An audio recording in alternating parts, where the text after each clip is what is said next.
congregation of Murang'a University of Technology, and read the citation of the Chancellor. Welcome.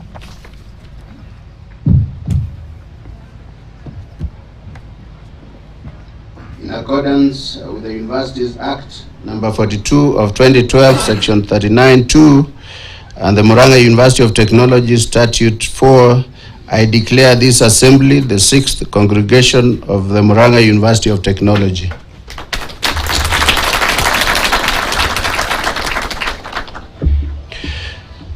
By virtue of the Universities Act number 42 of 2012, Part 4, Part 5, Section 38, subsections 3A and 5, in the absence of the Chancellor, the chairperson of the Council is mandated to perform the functions of the Chancellor.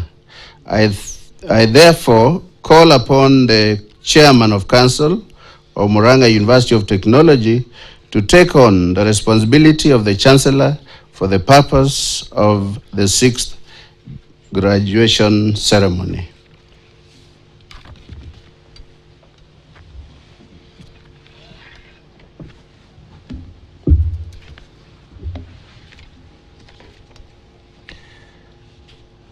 Thank you. By virtue of the Universities Act number 42 of 2012, Part 5, Section 38, subsections 3A and 5, 1, I, Professor Joachim Osu, the Chairman of Council of Murang'a University of Technology, do hereby accept the invitation to perform the functions of the Chancellor and thus preside over the 6th graduation for the conferment of degrees and award of diplomas and certificates of Murang'a University of Technology.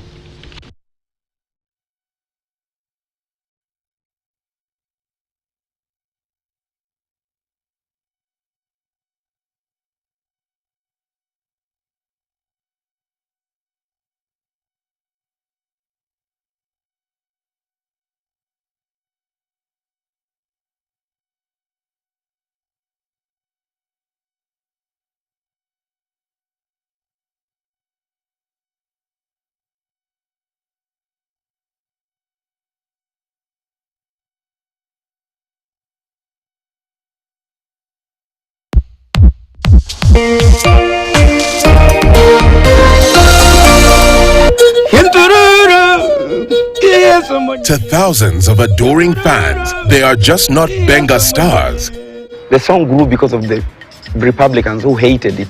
Somebody was saying, if I find this guy, I will kill him. They heard that I was trying to join a band. 2 boys that you spend your money educating rejected a scholarship to go to the US. That was total chaos. Real stories told by the stars who live them. Watch Benga Stars every Tuesday at 10 p.m.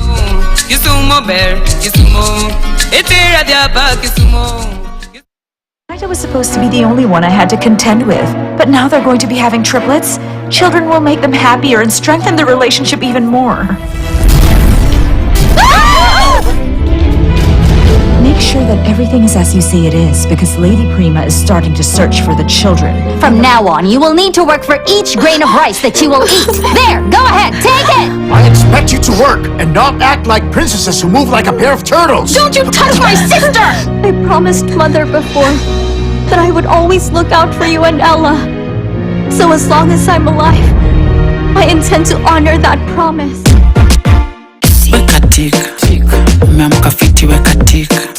There is no better way to express yourself.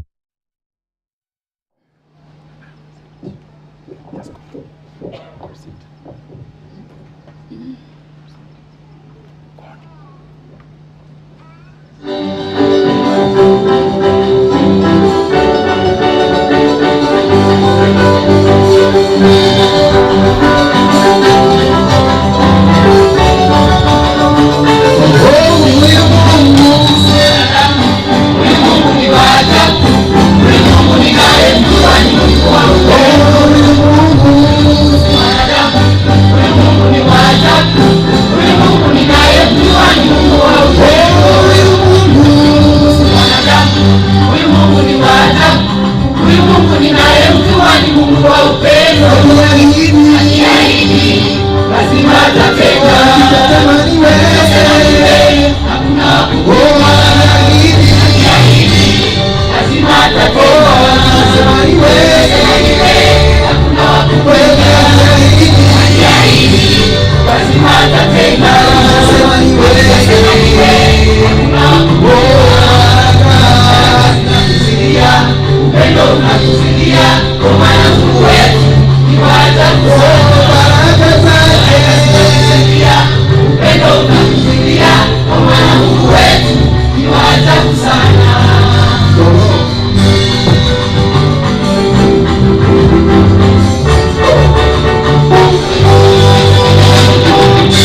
Now welcome the salsa dancers. They have two themes. The first song, the first dance will about struggles, ups and downs to success, and our graduates today have gone through that, and then they'll have the second beat, which will be about enjoying the fruits of hard work. Welcome, salsa dancers.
si umokokala Mario moselo kulinga ba mama mokokori Basuka yote Lelo makambo lobi makambo Alepi Lelo bitumba lobi kosona na baye Na boiko bebi sototo na batakana Alepi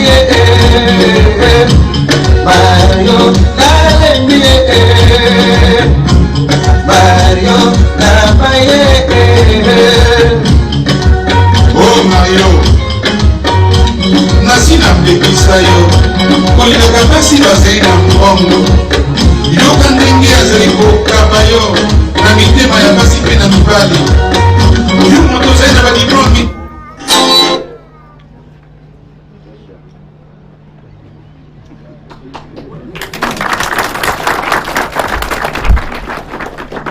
Thank you. Thank you. Thank you sorry for that interruption of power. We now have the Meru traditional dancers. These are our own students, and they are here to present a Meru folk song. It was sung during circumcision ceremony as boys were initiated from childhood to adulthood. The title is Kana Kantaka. I don't know if I've pronounced well. After that, they'll be joined after some minutes. They'll be joined by Meru ladies with a folk song dance sung by young men and women during celebration. The title is Libwi. Welcome the Meru traditional dancers of Murang'a University of Technology.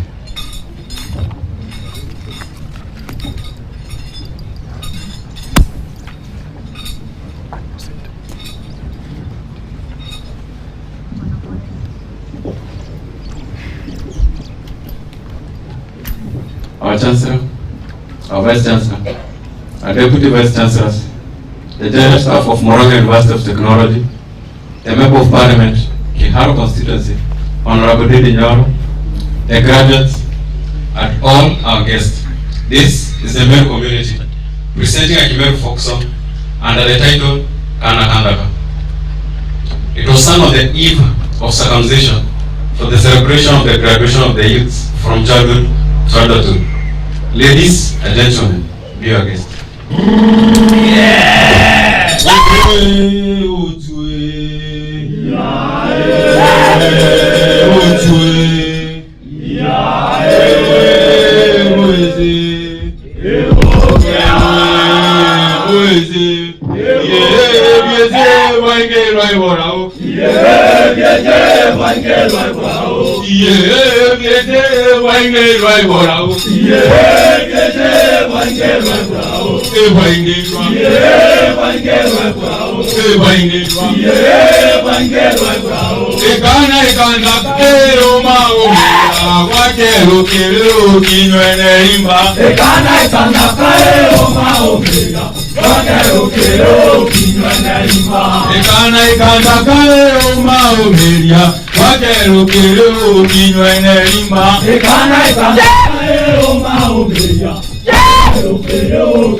Mama mama tene mutani. Ate mama yana kayenza.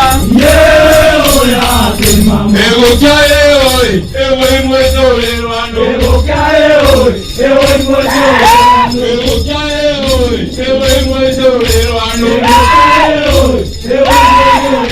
Ege naka, ege akolo, ewe nano lerwano. Ate moringa nde, naka oi. Ate moringa nde, naka oi. Ego kyae maga. Ate moringa nde. Otoy kwa mama otoy lo wese otoy kwa mama otoy kwa mama otoy kwa mama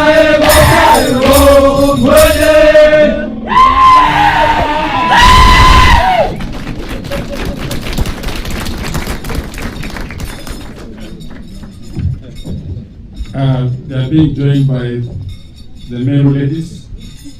The next. Okay. Let's now welcome the Gikuyu cultural dance of Murang'a University of Technology. They will present a Gikuyu folk song entitled Ukumwei, meaning celebration. This song was sung during various celebrations. In this occasion, it is performed to celebrate the graduates for their great achievement. Welcome and enjoy.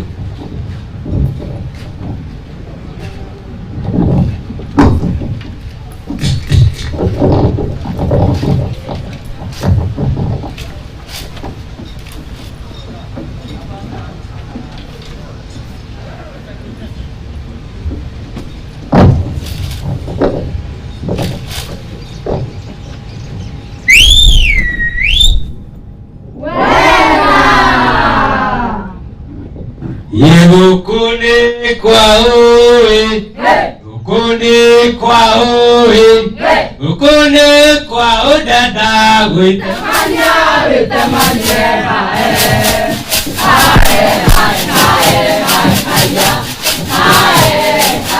ae ukune guitoe, ukune guitoe, ukune guitoe da we. Temanya we temanya ae.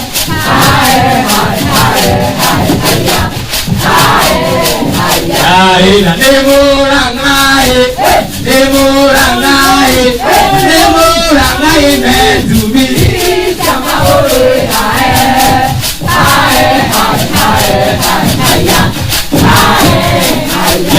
na didia gyokae, didia gyokae, na didia gyokatwae ta.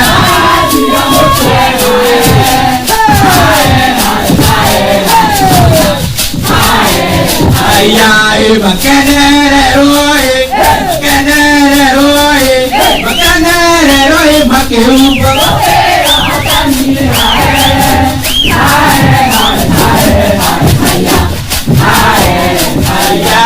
ye tu de cae, ye tu de cae, ye tu de cae, manewe, na mone caro mira,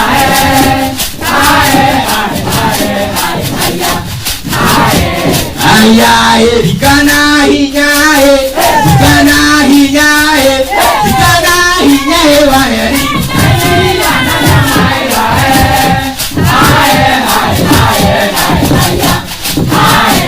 Ay, sine ikwarioe, sine ikwarioe, sine ikwarioe siario tu. Siario motenyae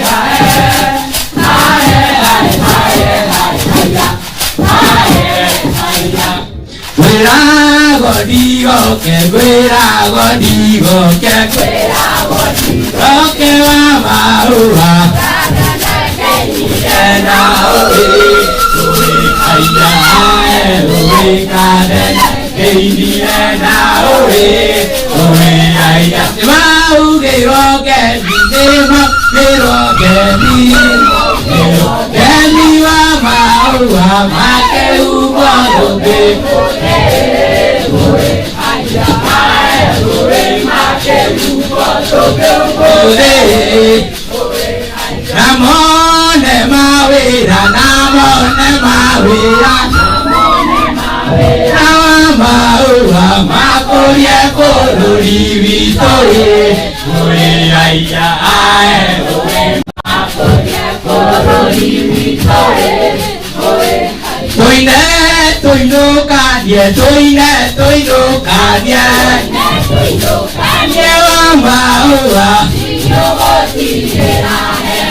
Thank you very much for the entertainment you have received. We can appreciate the Gikuyu traditional dancers. We decided to finish with a presentation from home. We are in Gikuyu area, so we have to appreciate our culture. Now I want to welcome the Deputy Vice Chancellor, Academic and Student Affairs, Professor Priska to take over. Welcome, DVC, Academic and Student Affairs.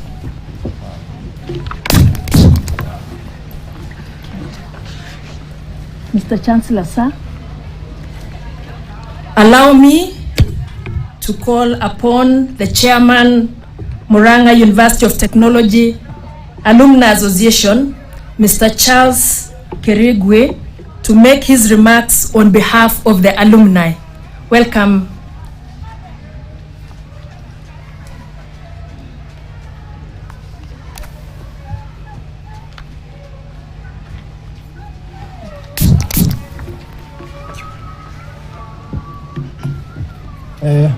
Mr. Chancellor, sir, distinguished guests, our Honorable MP Kiharu, Honorable Didi Nyoro, all protocols observed. Good morning.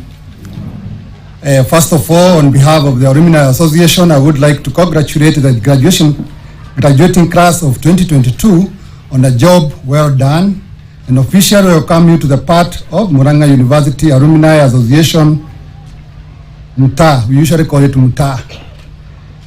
You overcame all bundles and hung in there when times were tough.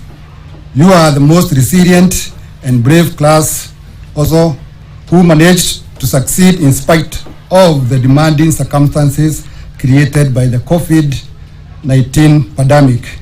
As alumni, we are saying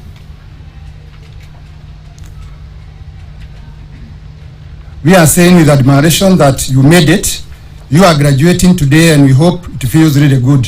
I want to take this opportunity to thank the University Council and management for engaging about 15 alumni to serve as graduate assistants as they advance their studies.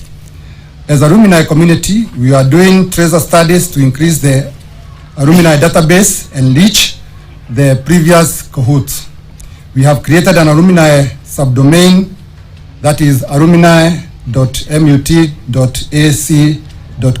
within the main university website to keep in touch with all alumni with the latest alumni news and events.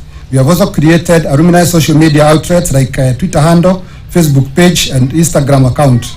All alumni around the world are encouraged to join us. The links are accessible via our subdomain page. There is a link circulating inviting the graduating class of 2022 to join the association. It is accessible via your respective class reps and alumni subdomain in the university website. We also have various projects in our feasibility study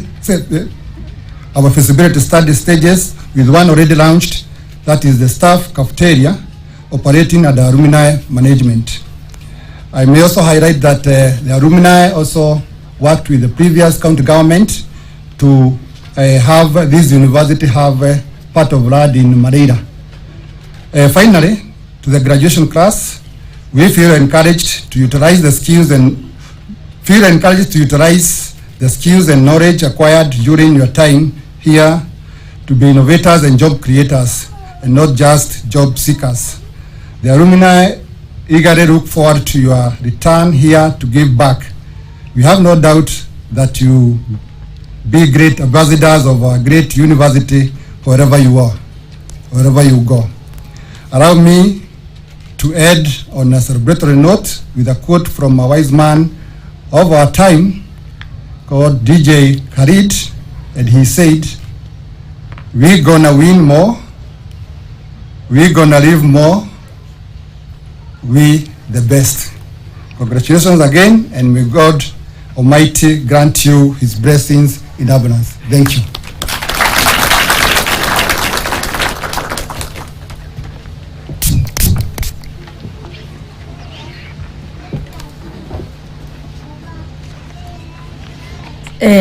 Thank you very much, our chairman of Alumni Association, for that motivational speech.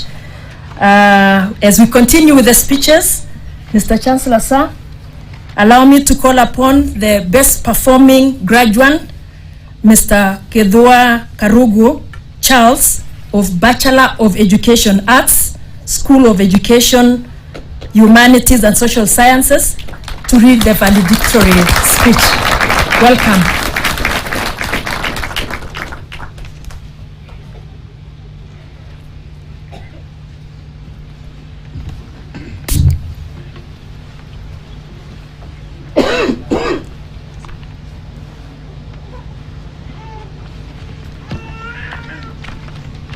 Mr. Chancellor, sir, University Management, distinguished guests, parents, guardians, and my fellow graduates, good morning. I'm honored to welcome you all to the 6th Moot graduation ceremony celebrating the class of 2022. On behalf of the graduating class, I would like to thank God for sustaining us throughout our academic journey and for allowing us to celebrate this long-awaited day. I also pass our appreciation to the university management, academic and support staff for their unwavering support in making this dream a reality. To our parents, guardians, and friends, thank you for being selfless, intentional, and ever-present. Our campus life has had its own share of challenges. We persevered the difficulties brought about by COVID-19, global climate change, and adverse economic circumstances. Although part of it has been a roller coaster, we never lost our goal. We have supported one another in overcoming the challenges, and now we have joined to rejoice in the results of our cooperation, diligence, endurance, and consistency. To my fellow graduates, congratulations for making it up to this far. As we all know, it is now time for us to join the labor market. I would like to urge each one of us to be a responsible adult, be bold, and give your best to the world. Winston Churchill once said that pessimists sees difficulty in every opportunity, but optimists sees opportunity in every difficulty. Therefore, if an opportunity doesn't knock, build a door, for we have been equipped to face the future with confidence. Keep in mind that education is the most effective tool you can use to alter the world. To everyone present and those who have joined us virtually, thank you for sparing your time to celebrate this milestone with us. In celebration mode, I wish you all a Merry Christmas and a prosperous New Year 2023. Thank you.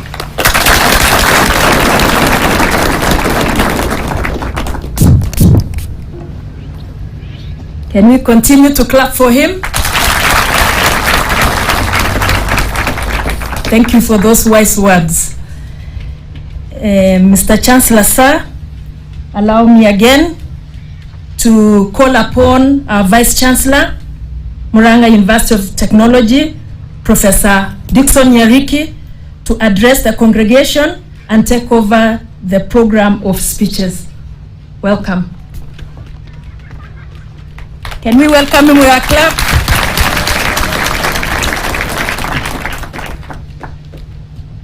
Thank you very much.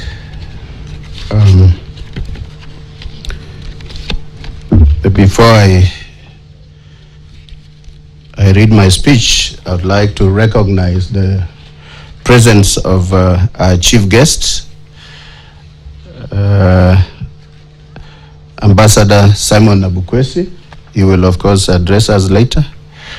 He's our permanent secretary in charge of university education and research.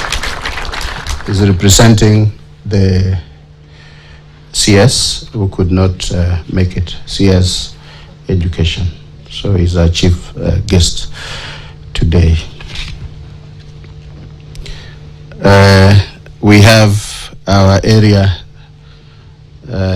MP, or a member of the National Assembly, Honorable Ndini Nyoro,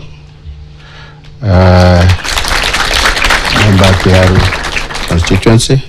We'll also, he's a politician. We must give him time also to speak to us. Then we have the county commissioner, represented by the deputy county commissioner, Thomas Nyoro. With this county security team who have just arrived, we also have, we invited, this being a virtual graduation, we couldn't invite a lot of guests. We invited a few VCs, and most of them have come or represented. And I want to recognize Professor Daniel Mugendi Njeru, Vice Chancellor, University of Embu.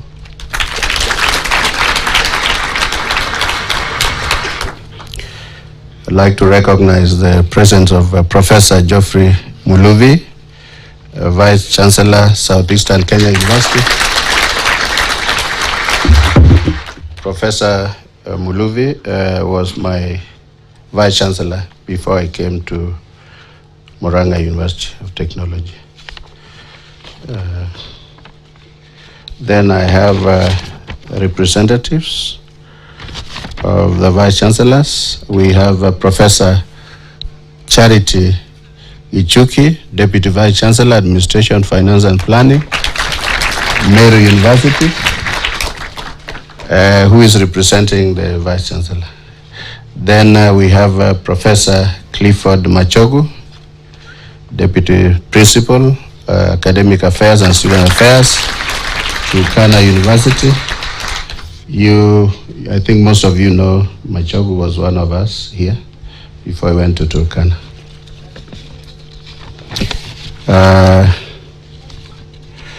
I think I also want, since we don't have a chairman, to introduce the council members. Chairman today is a chancellor, so I will do that on his behalf. And I want to recognize, of course, the chancellor now, the Professor Joachim Mosur. He will address us later. He will address us. And then council members, we have CPA Elias Moreithi. We have Lucy Kaburia. We have CPA Simon Mondo. We have Naomi Madheri. And Naomi Madheri, of course, is Rep CS National Treasury. And then we have Rep PS State Department for University Education and Research, Darius Ogutu.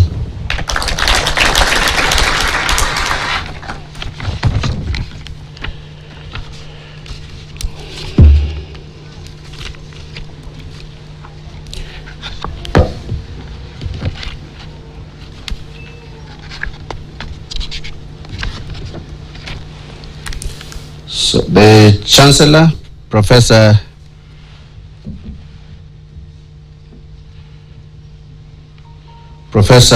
Joachim Osur, the Principal Secretary, Ambassador Simon Abukwesi, representing the Cabinet Secretary, Ministry of Education, our area member of the National Assembly, Honorable Ndindi Nyoro, County Commissioner, represented here by the DCC, also Nyoro, he's called Mr. Nyoro. Council members, Murang'a University of Technology, Vice Chancellors of other universities present, members of the University Management Board, members of the Senate, university staff, members of the Student Council, graduates, distinguished guests, ladies and gentlemen, good morning. I wish to cordially welcome you all to today's congregation. We are assembled here to witness the 6th cohort of Murang'a University of Technology graduates being conferred degrees and awarded diplomas and certificates.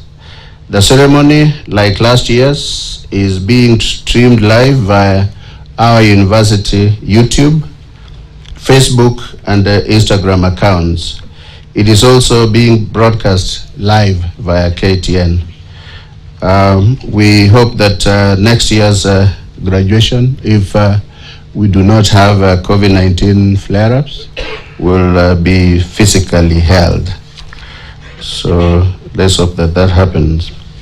I take this opportunity to congratulate the graduates on their tremendous achievement. I want to assure them that we did the utmost to ensure that they are well prepared to meet the challenges that they may encounter in the world of work. As a university, we express our gratitude to the Cabinet Secretary, Ministry of Education, Honorable Ezekiel Machogu, who was supposed to be here but couldn't make it, and he has sent his representative, the Principal Secretary, Ambassador Simon Abukwesi. Thank you, Ambassador, for finding time to grace our graduation ceremony. I also thank the member, the National Assembly member, Honorable Ndindi Nyoro, the representative of the County Commissioner, and all other leaders who may be here today. Allow me to also thank the Council for its oversight role, and the university staff and students for supporting the process that has brought us to this day's event. My thanks go to the parents and guardians too for the enormous sacrifices that they have made and the heavy burden they have carried to ensure that the graduates complete this particular phase of their education. Mr. Chancellor, sir, today, a total of 870 graduates will be presented in various disciplines for the conferment of degrees and award of diplomas and certificates. We have had remarkable progress compared to last year's graduation in the area of postgraduate programs.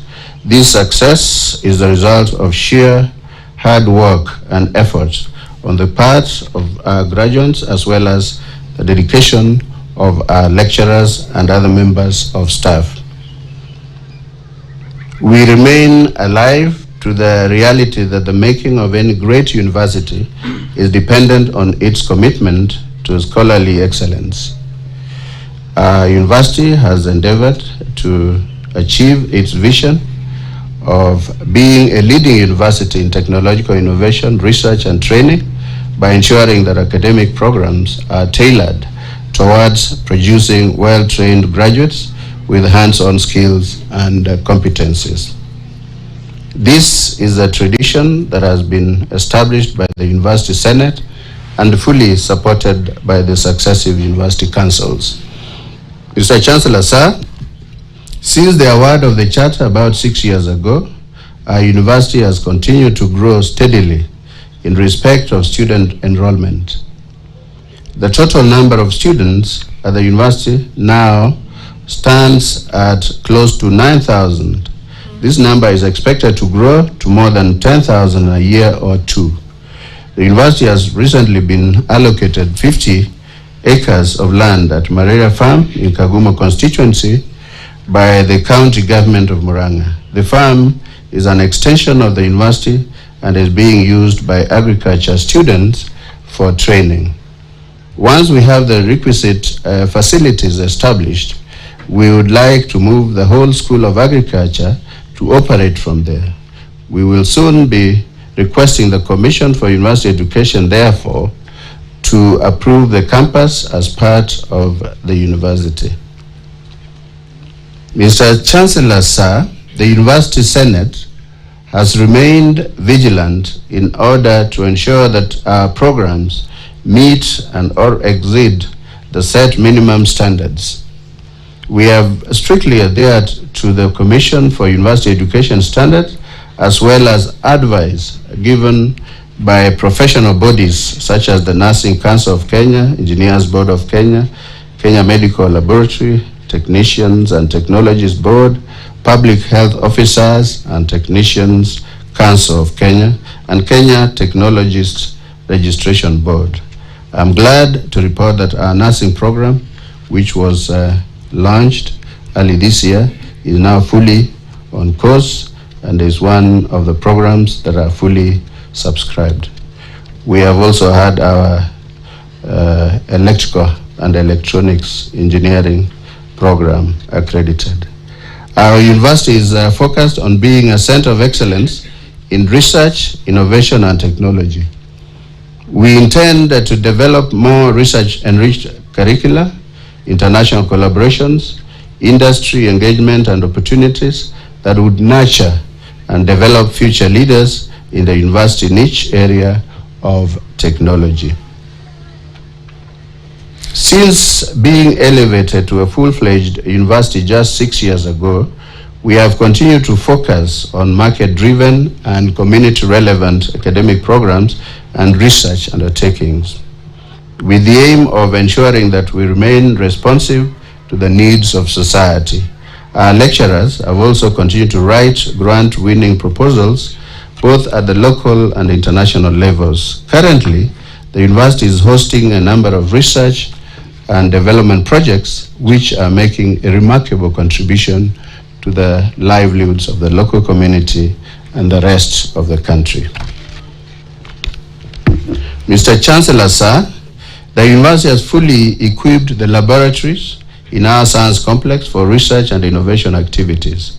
Once we obtain the required registration, the laboratories will be open for use by the public and the industry for soil analysis, water analysis, mineralogy, agricultural chemical analysis, food analysis, and material science, among other areas.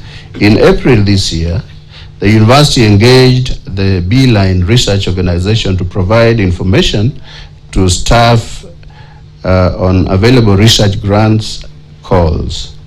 This has enabled staff develop proposals and participate in various calls.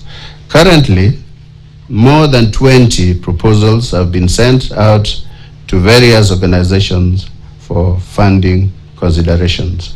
Further, the university has procured an infrastructure to host an online Murang'a University of Technology Journal of Innovation, Technology and Sustainability. I wish to report that a number of papers presented during our international conference on technology and innovation for sustainable development held in 2021 are under review and the successful ones will be published in the journal. Mr. Chancellor, sir, a university of credible academic and intellectual standing must reach out to other organizations to collaborate with them in the interest of creating synergy with the results and mutual benefits. This approach has been pursued vigorously by the university in order to enhance research, knowledge, and resource sharing. During the 2021-2022 academic year, the university enhanced its network with a number of organizations. Chief among them is a collaboration with the Kenya Institute of Planners, KIP, to develop a master plan for the university. This is in honor of late Peter Kibinda, who was a council member and senior KIP member. The late Peter Kibinda, had desired to work on this project pro bono. We are immensely grateful to KIP for this recognition of our late council member. A second key collaboration is with the International Center for Tropical Agriculture, CIAT. The collaboration will enhance research on climate-smart and resilient food systems, funding and investments for the transformation of food systems and conservation of agrobiodiversity in Kenya. The project also aims to build capacity for students and the faculty. A third key collaboration is with the Murang'a Water and Sewerage Company, MWASCO. The university and MWASCO will collaborate in the production of biogas from the sewer, human waste. The project includes monitoring the water supply system and water quality in Murang'a County. In addition, capacity building for both staff and students will be conducted. Mr. Chancellor, sir, I wish to conclude by sincerely thanking the University Council once more for guiding and providing strategic direction to the management. My gratitude also goes to our Ministry of Education for the support that we have continued to receive. We further appreciate the excellent working relationship and support the university has been receiving from the county government of Murang'a, currently under the new governor, His Excellency Dr. Irungu Kang'ata. Finally, to our graduates, we celebrate your success, which you have achieved through your moil and toil over the period you have spent with us and with the help of your lecturers and other staff. Go out there with confidence that the skills you possess in your area of discipline are as good as those acquired in other reputable institutions. As you go out there, we would like to let you know that we all feel greatly honored and privileged to have been part of your journey. Thank you and God bless.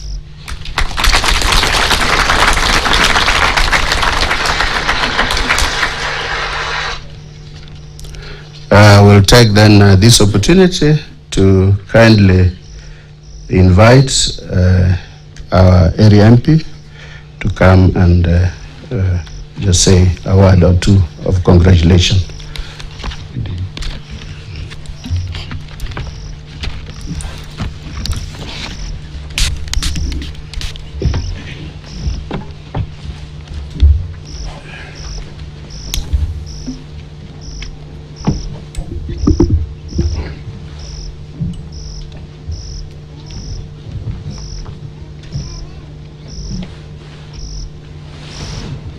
Thank you very much, Prof. The Chancellor of Murang'a University of Technology and the Vice Chancellor, Professor Nyariki, and the entire fraternity of Murang'a University of Technology, our PS Higher Education, Balozi Simon, all graduates and guests, good morning. You know, Prof, the reason why I came here with this booklet is because I've been going through some of the officers of the university on, I think, page 3, and I noted a few things, which I have also noted during your introduction of guests, that in this gathering I have very good close friends.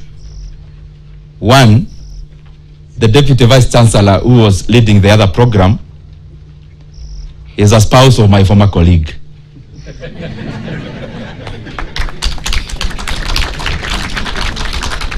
And probably no wonder he was handling microphone in a manner to suggest that being a politician can be transferable. The other issue is that the DVC Finance, Madam Professor Beatrice Mugendi, is a spouse to my other good friend, who is actually also here, Professor Mugendi of Ebu University. I have also seen during the introduction that Professor Mulovi, when you invited him to come to Murang'a University, he could not resist the temptation to come to an area represented by his former student.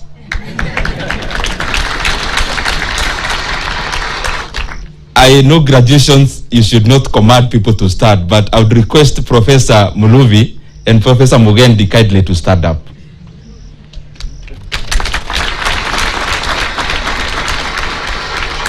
These two gentlemen, professors, were both DVCs in KU when I was a student leader and a student of KU. And one thing that is interesting, because I have looked at them, is that I think when you are conferred to being a professor, I think you don't age fast. Because these two men would pass as young men. But thank you very much, professors. I had to do that because that is my basis. I was in KU, and they mentored me, especially when I was a student leader. I want to make just a few remarks in a very easy manner, not a speech manner.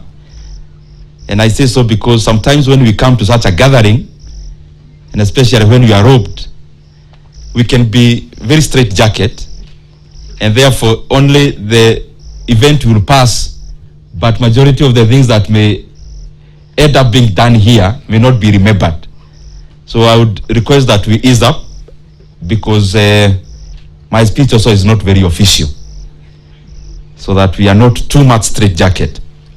One, I want to congratulate all the graduates of Murang'a University of Technology, those who are here physically and those who are following us in other channels.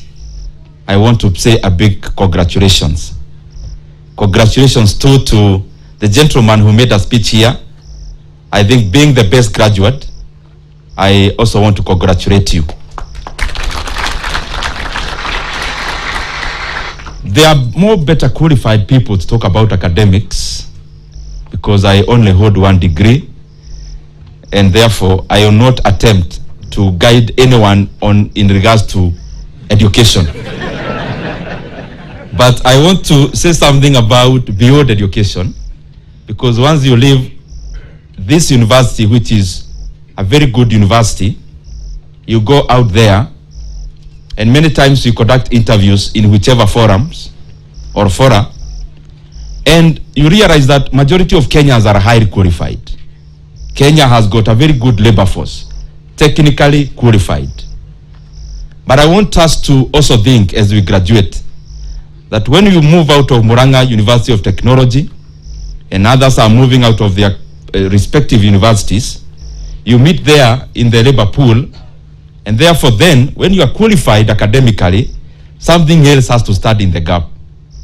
And that is what I would really request, that as we celebrate today, that it is also a challenge.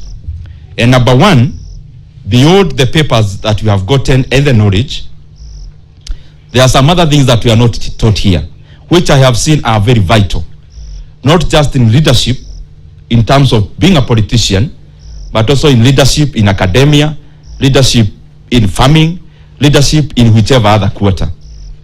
And number one of those is something called emotional intelligence. That you can study and have papers, but you also need to have some humanity in you that gives you some several miles ahead of others. Cultivate emotional intelligence. There is no time to exemplify, but you can read books about that, and I am sure it will make you different from the other people who are graduating. Number two is character. Character, when the Vice Chancellor, Professor Nyariki, is looking forward to promoting anyone, whereas he may look as the Vice Chancellor at the academic qualifications, character comes in very handy. This may sound as a banality, something we have heard from nursery school, but I want to reinforce and buttress that some of these issues may seem very easy. Being honest at work, being hardworking in whatever you do, they are very vital.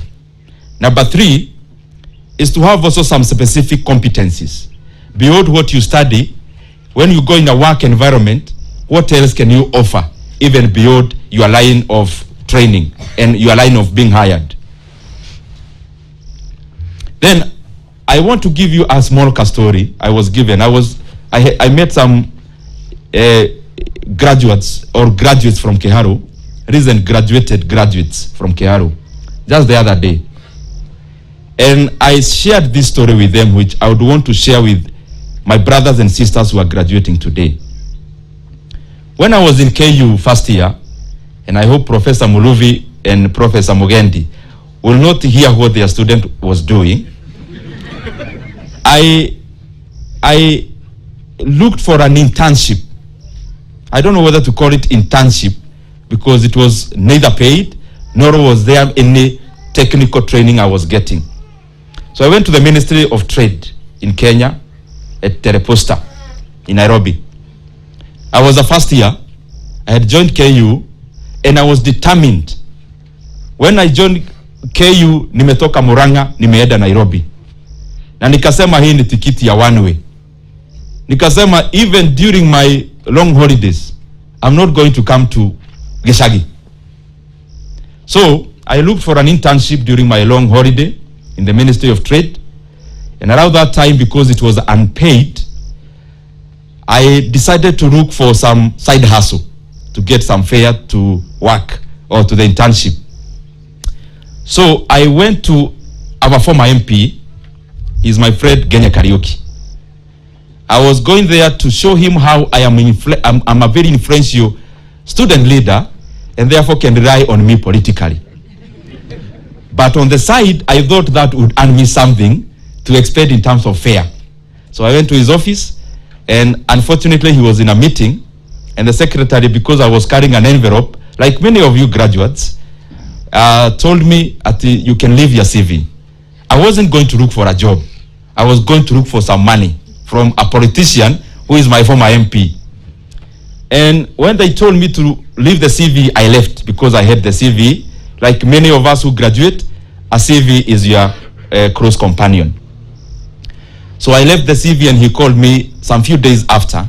He told me, Kijana, I see you requested for an opportunity. I said yes. Then I went, we talked. He asked me, when do you want to report or to start work? I told him now. So I started. So we became close. I'm sharing this wisdom because it has been of help. He told me a few things. One, most of the time, maybe during our age, not maybe these people who are graduating today, when you leave the countryside and you go to the city, most likely you are hosted by a relative. So he told me, most of the time you become a bother with time because you are doing nothing, you are helping nothing, and you are being fed, and you go too happy. He told me that one thing you need to do, when you are hosted, do some chores there to make yourself relevant. To cut this long story short, because I don't want to give a very long story, he shared one thing that is related to what I said. When you get a job and you want a pay rise, and you want some promotion, the best way is not to ask for it. The best way is to earn it and make yourself indispensable. When you work in my office, for example, and I notice that with your competencies, with your character, with how you do your work, that you are indispensable, you don't need to tell me to add you any salary. You only need to come, show up, and insinuate that you have gotten a better opportunity elsewhere. And immediately you run your promotion and your salary.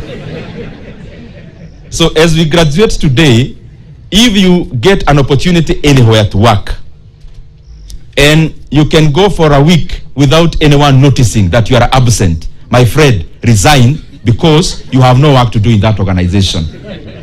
Make yourself indispensable, because that is the best way to create your niche.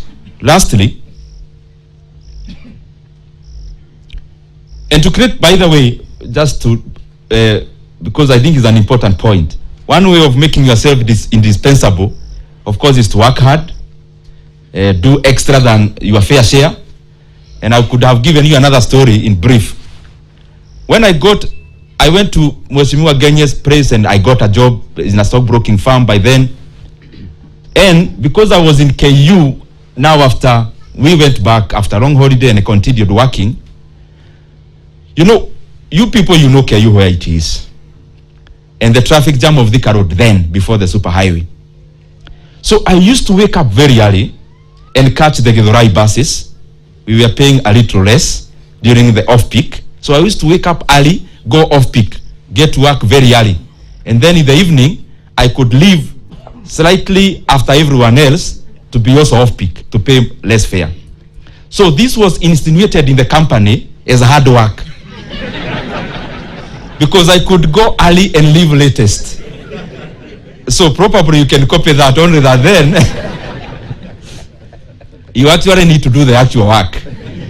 So, lastly, from where we sit, and I am very privileged to serve in the Parliament of Kenya, and also as the Budget and Appropriations Committee Chairman.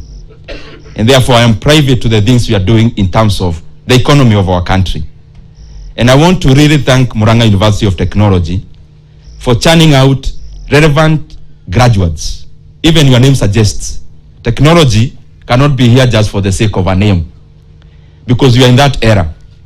Unfortunately, there is something that is wrong with our country, which I am supposing, I am throwing this challenge to the graduates to try and look for this solution. Kenya is a deficit country in all respectives. When we make our budget, for example, this year, our budget is 3.3 trillion. We have a deficit of 860 billion. No one knows where this money is coming from. We can only borrow, both domestically and foreign. There is another deficit, which is trade deficit. We, of course, import much more than we export. In manufacturing alone, manufacturing accounts for half of our imports, which is around 1 trillion Kenya shillings. The only exports we do from manufacturing aggregate is around 208 billion Kenya shillings, leaving a deficit of close to 800 billion again. If you see those two deficits, they correlate. You know, there are levels of industrialization and growth from agrarian coming all the way to the fourth industrial revolution that we are in. Kenya's demand and Kenya's growth of the economy has been driven by three things in the past, and I'm doing it briefly. One is public consumption. Number two is public investments, roads, etc. And number three is private consumption. Now, that would have been better if this consumption, and especially private consumption, leads to some internal investments to bridge this enlarged gap of demand. What am I trying to say? Kenya is agrarian in terms of production, but we are fourth industrial in terms of consumption. I throw this challenge to those of us graduating today, that your role is not just to look for a job, it is to know that there is a challenge, and especially opportunities in manufacturing. Take up the reins of those opportunities. Become business creators, become employers, and become wealthier and richer. May God bless you. Congratulations.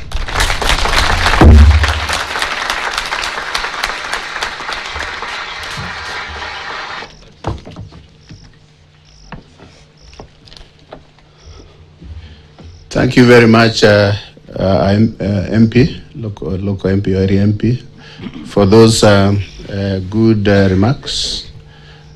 We feel like we are well represented as Murang'a University of Technology, which is within his constituency, and we hope we will get support that we require.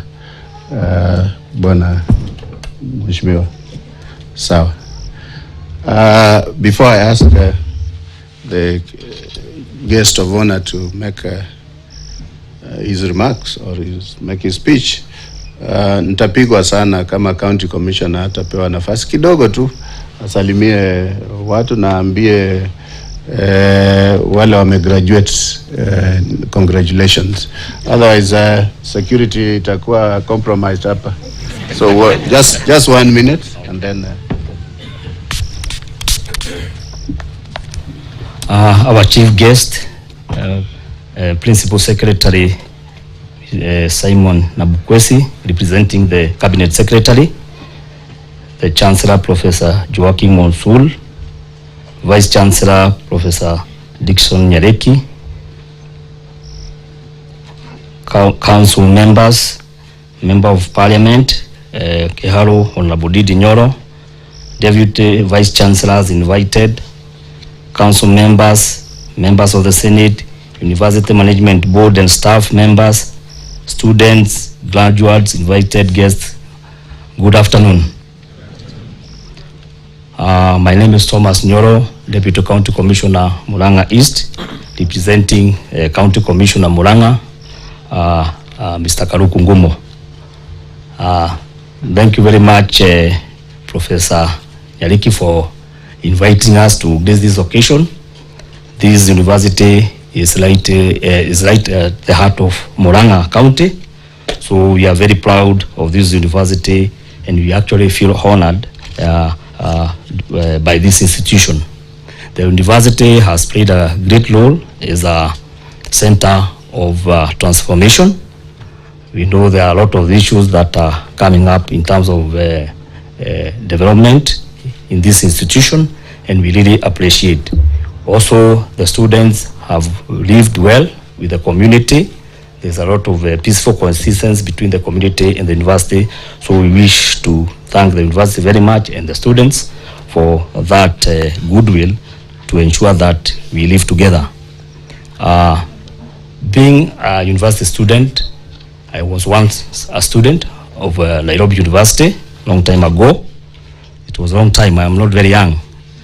So I wish to commend you and to say that for those of you who have not graduated, work hard so that you can be able to reach where the graduates have reached today. So freedom in the university is quite enormous, so it should be freedom with responsibility so that you can be able to graduate. So I wish to congratulate the graduates together with their relatives, parents and friends for coming to grace this occasion. For those who are present and those who are watching virtually, I wish to very much congratulate them, and we feel honored by you for succeeding in your exams and also graduating today. So thank you very much for honoring us by graduating, and I wish you well in your future endeavors. Thank you very much.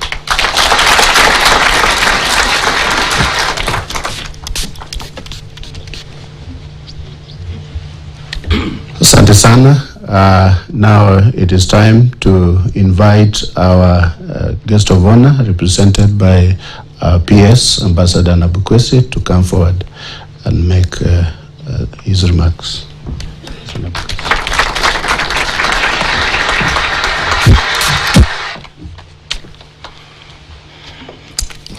the Honorable Ndindi Nyoro, MP for Kiharu, the Chair of the Council and Acting Chancellor, Professor Joachim Osur, members of the Council, the Vice Chancellor, Professor Dickson Nyariki, the Vice Chancellors from other universities present and represented here today, the DCC, Mr. Nyoro, the County Security Leadership, the University Management, members of the Senate, staff of this university, officers from the Ministry of Education, graduates, members of the press, representative of the Alumni Association, distinguished guests, ladies and gentlemen. Before I read the speech from the Cabinet Secretary, the Honorable Ezekiel Machogu Mbaki, I bring his greetings together with apologies. He's held up in other matters to do with the ongoing examinations. I want to thank the Honorable Ndindi Nyoro for attending this graduation ceremony. It doesn't always happen. For the about 2.5 years I've been in this position, I've seen extremely few, perhaps in just about 3 universities, where the political leadership chooses to identify with the university. And this tells us the value he attaches to this institution and to higher education. In my language, Ndindi means I am the way I am. And I want to thank you, Mheshimiwa, for sharing your personal experience to encourage the young graduates to make the right choices and to move from step to step to achieve their aspirations. He has narrated how he associated with his Member of Parliament. And I want to recognize something of great value that came out from what he narrated. That his Member of Parliament looked at the CV and called him. There are very few who do that. He called him. And I'm sure he learned from that, he does the same. So people of Kiharu, people of Murang'a, you are very lucky to have this caliber of a leader being your Member of Parliament. And Mheshimiwa Nyoro being the chair of the Budget and Appropriation Committee of the National Assembly, I'm sure you'll look at the challenges that the university subsector has experienced in the last 6 years. The other subsectors have been fairly comfortable, but the university subsector has suffered. Every year we sit down, we put professionals together to prepare a budget based on our needs. But when the allocation comes back to us, we see the opposite of what we proposed. We wish to encourage that you look at it more keenly so that what we see, what we talk about can change. I want to encourage graduates that today you are being born into the society where you look for work, to do something to contribute to national development. And I want to refer to what a great French philosopher said, Jean Rousseau. He said, all children are born good, but changed by the environment in which they are put. So in which environment will you put yourself? So that you dream your dream, you follow your dream, and you achieve your dream. If you associate with good people, with good leaders, with good mentors you will become a great Kenyan. Honorable Nyoro is a politician because from the word go after first year during the long holiday, he associated with his member of parliament. That's just a good example. He associated with the member of parliament and he became a member of parliament. And I know he will grow to another higher level because he's associated with the right people. I want to encourage you also that most people are as happy as they make their minds to be. That's what Abraham Lincoln said. You will be as happy as you make up your mind to be. We have lived a little longer and we know there are people who are always unhappy with everything.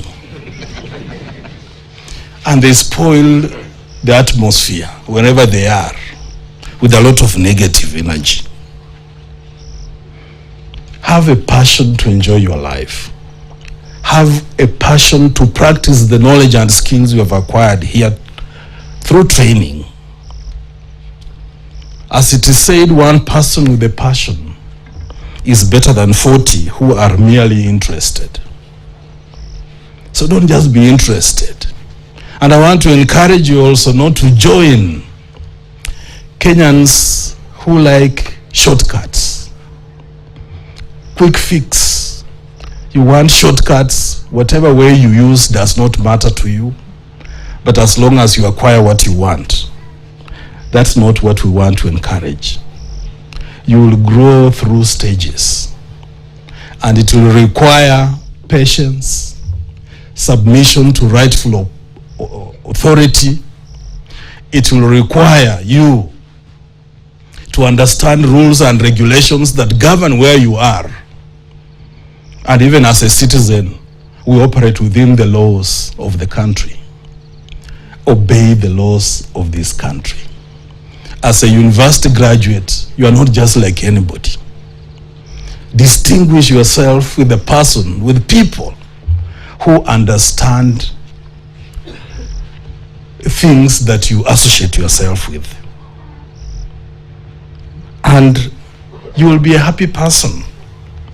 And happiness will give you the right thoughts, the right ideas, and the right choices to take you to a better destiny according to your aspirations.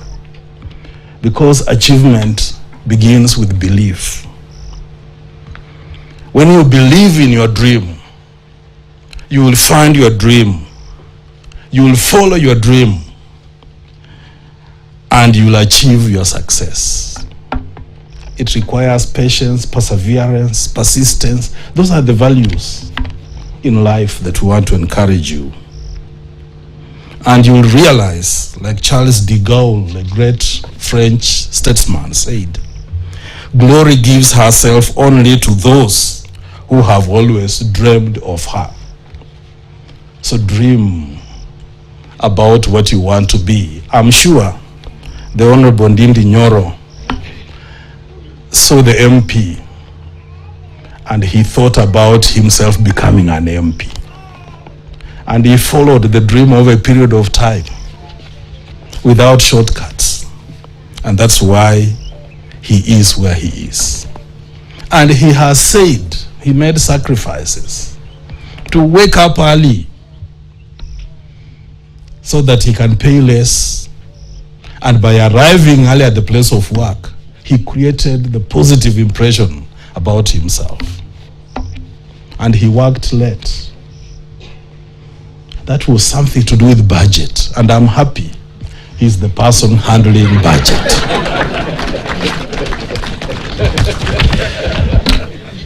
With those remarks, ladies and gentlemen, I wish to read the speech I was given by my minister.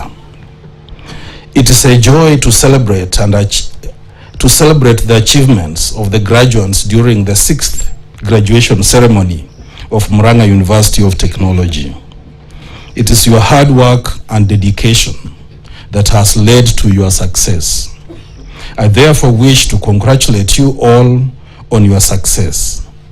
This success has been possible for most of you because of government sponsorship, where fees paid have been brought down to manageable levels. I would also like to acknowledge all those who have supported you on your journey, including the parents, guardians, the University Council, the Senate, faculty, fellow students, and the rest of the staff. I take note that the university is graduating a total of 870 graduates, segregated into doctorates, masters, bachelors, diplomas, and certificates. This is a reflection of this university's effort to support government policy on expanding access to university education. Dear graduates, a university graduation is very important to every graduate.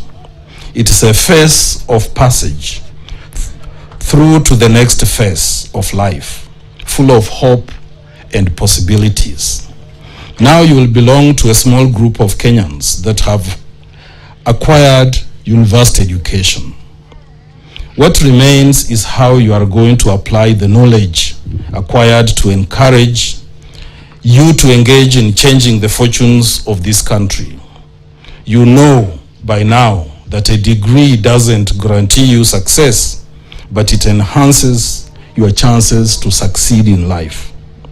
However, we are confident that as our resilient youth, you have what it takes through your training to go out there and influence positive change for all of us. Therefore, there is a lot of hope for us in celebrating your success today, since we are all well aware that the future of this country lies in the preparations we make of our youth today. We therefore believe that you have the potential to contribute immensely to the national development agenda. Your education here at Murang'a University of Technology should have built a solid foundation for your success in life ahead. However, your success will not only be dependent upon securing employment in the public or private sector, but also the extent to which you will be innovative and entrepreneurial. In fact, experience has shown that those who make wealth and live comfortable life largely do not depend on government employment, but how they use resources to create wealth for themselves and others. To this end, I wish to encourage those graduating today to take advantage of the Hustler Fund, which is to be launched by the end of this week, in order to start their own small businesses. Ladies and gentlemen, the importance of this university and our other institutions of higher learning is immense, since the greatest asset we have is developing our country is our youth. Universities are at the apex of our education system, and we expect them to be institutions dedicated to achieving excellence, to be custodians of intellectual brilliance, and to engage in thorough search for truth through research. They should be a source of leadership in ensuring that the entire education system is relevant to our needs now and in future. It is my belief, therefore, that universities have made their submissions and participated in providing well thought out proposals to the Presidential Working Party on reforms in education, which was recently appointed to collect views from Kenyans on how we can reform our education system for improvement, including the newly introduced CBC. University education is one of the greatest national assets we have, since it is a means of transforming our society. We depend on university education to enhance the capacity of our people so that they can effectively carry out the tasks of developing this nation. Universities must actively participate in shaping the youth who would promote our country's economic growth, political stability, consolidation of our unity, and development of self-reliance in a culture that will characterize this country. Therefore, I encourage universities to design curricula in a way that enables learners to develop these traits, in addition to acquiring enhanced intellectual capacity, moral fiber, and wholesome human growth to determine and shape our national character. What our country needs now are youth who are able to learn, to adapt to change, and to influence others to do the same. We need young people who can think critically and creatively in order to solve problems and to innovate. We need young people who can build teams, bring consensus, motivate action, and lead the nation to prosperity. We need young people with passion and compassion, which is the motivation to succeed and to help others to succeed. These skills are the most important outcomes of the university education. They are the traits that build the sustainability, the resilience, and the well-being of a nation that we want. It needs no emphasis that meaningful and sustainable growth can only be realized when citizens are safeguarded against debilitating medical conditions, when quality jobs, especially in manufacturing, are available to our skilled citizenry, and where dignified, affordable homes are a reality. Our President, His Excellency, Dr. William Samoei Ruto, is committed to ensuring that all these are achieved through the university education. I note with satisfaction that this university's focus is on technology and its motto is innovation for prosperity, which is an apt motto. It is well understood that technological advancements are essential for economic progress and social development. The next phase of our country's development requires that we accelerate technological advancement in all sectors if we are to grow our economy fast enough to provide much needed employment opportunities for our youth. It is primarily for this reason that we must now give technological education high priority in our education programs. As the government continues to find ways to improve the university funding, there is need for universities to develop strategies of raising funds through research, innovations, and many other income-generating activities. Distinguished ladies and gentlemen, the valuable lesson we have learned as a nation, especially after the experience of the COVID-19 pandemic, is that e-learning is critical in the running of academic programs in our universities today. Through e-learning and other forms of it, such as blended learning, universities can offer training even from comfort of the students' homes. This approach also reduces the cost of training and expands access to education at this level. We therefore take cognizance of the changing needs of our citizenry and believe that investing in online platforms is a wise and strategic decision. It will accord universities the opportunity to experience diversity by attracting staff and students from all corners of the globe and to give more access to lifelong learning. I therefore encourage our universities to continue offering diverse programs through these models of delivery where possible.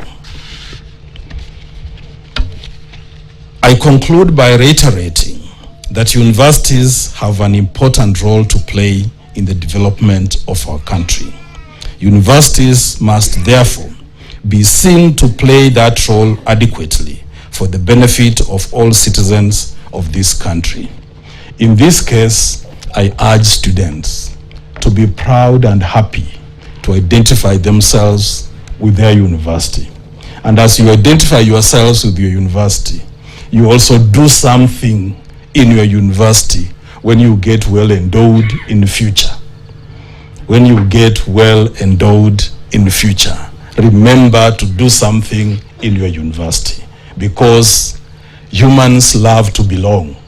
And one who doesn't love to belong anywhere, then he doesn't even know himself or herself.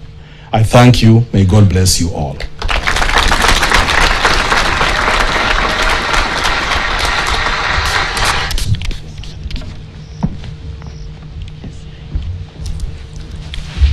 Thank you very much, guest of honor, for those very important remarks.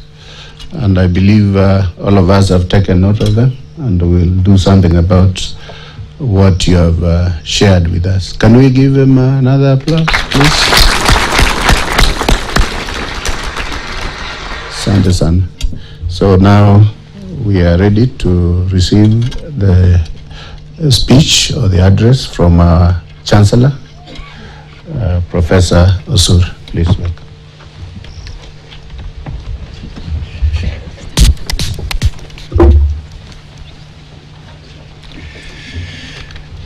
Thank you. Please have your seats. Our principal's permanent secretary, Ambassador Nabukwesi, the area MP, Honorable Nyoro, the representative of the county commissioner, Mr. Nyoro, our other visitors from other universities, our staff led by the Vice Chancellor, Professor Nyariki, the students for whom we are here, and your parents, guardians, and friends. Good morning. How are you? Sometimes graduations look like funeral ceremonies because people are too serious. I think it's supposed to be a celebration, yeah, of the hard work that has happened over the years. Allow me first to very sincerely thank the CS and the representative who is here, our PS, the ambassador, for gracing this occasion. So because we are celebrating, can we clap for the CS and the...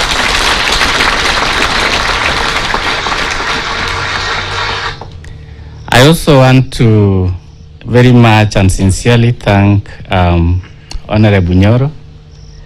It is not the first time he is coming to our graduation.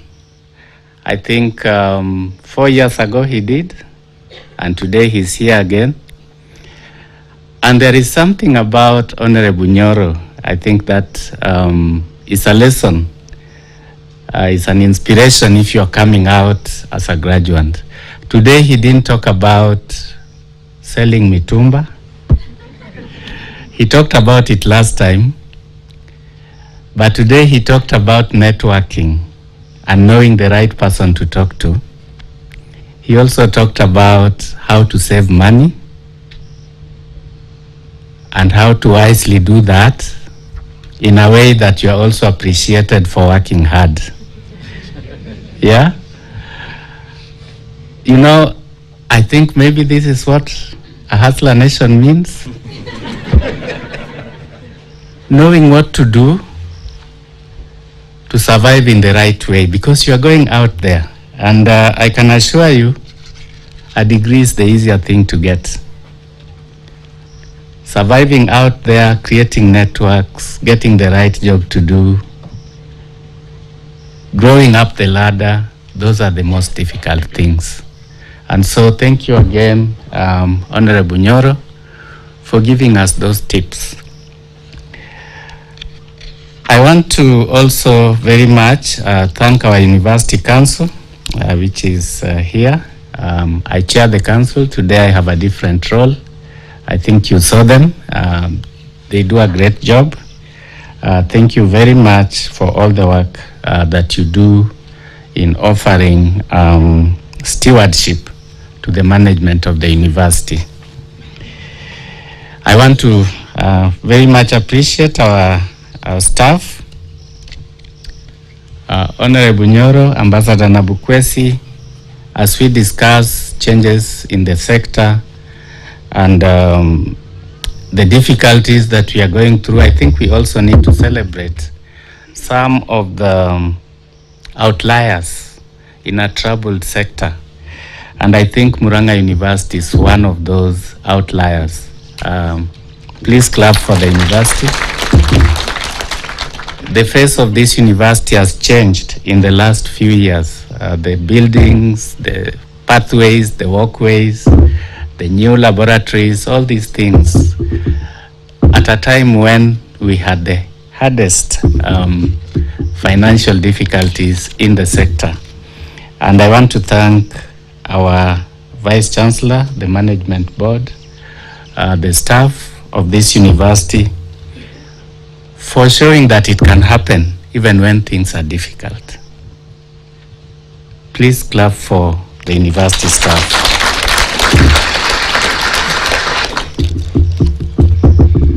So as we mark 6 years of existence of this institution as a full-fledged university, I'm tremendously proud of what we are doing and the growth that has been there. The university has grown into a distinguished center in terms of research, innovation, and academic excellence through the concerted efforts of all those stakeholders I've talked about, including very good support from the county government. I know the governor is not here today, but in his absentia, I want to thank the county government for the support we continue to get. It's part of the reason for the success that we keep seeing. You know, institutions of higher learning continue to be a catalyst in addressing societal problems through research, partnership, linkages, collaborations that positively impact the development of the community, the nation, and the world at large. Towards this end, our university has taken a key infrastructural developments which have created a conducive environment necessary for effective training, research, and innovation. There are also a number of other ongoing infrastructural projects that will help the university propel to the next level. So in an effort to live up to its motto of innovation and prosperity, the university is geared towards imparting the necessary skills to our young men and women to enable them play an important role in the development of this nation. While graduates are increasingly being confronted with tough choices as they enter the competitive job market, I am confident that with outstanding achievements in skills acquisition, they stand a high chance of success. Don't you, our graduates? And especially because you come from Murang'a. You know what Murang'a is known for? Other than the education that we've gotten in this university, do you know what Murang'a is known for? Murang'a as a community, as a county, hard work, creation of wealth, yeah? And I'm sure by just being in this environment as part of your education, I hope you've taken time also to learn how people make wealth. And you're going to use some of those lessons to succeed. And so are you going to be wealthy in the right way? Are you wealthy in the right way? I think that's what the ambassador was talking about, not taking shortcuts, but doing it in the right way. And I'm sure this university has prepared you for that. Universities globally have changed their focus and ventured into new and innovative teaching and learning modes. And our university has continued to embrace technology by conducting innovative teaching, learning, and examinations virtually. At present, online learning has become the new normal. It started with COVID. As COVID has gone down, we have learned that it is the best thing to do. I therefore want to congratulate our management again, the Senate, and our students for embracing technology and this new way of doing things. The new technologies have been applied under strict quality assurance considerations necessary to produce quality and prepared graduates. So nobody should doubt our quality. I think the Commission for University Education is very stringent even as we roll out the virtual learning, and we've made sure that we are doing it in the right way, and our graduates who are going to graduate today have quality. Going virtual has also resulted in the creation of new networks of people and research collaborations beyond our borders. I am aware that the university will require huge human and financial resources to strengthen its digital component. I therefore appeal to the government to continue supporting the university financially so as to achieve this and its academic and development goals, in turn contributing to spurring socioeconomic development. Further, I wish to express our gratitude to the national government. I've talked about the county government as well, our stakeholders. Indeed, it is through this support that the face of the university is rapidly changing. And the Vice Chancellor also talked about the growth in numbers of students. There is growth in research. We are innovating. All this because of the support that we get. And speaking of research, this is a critical component of the university.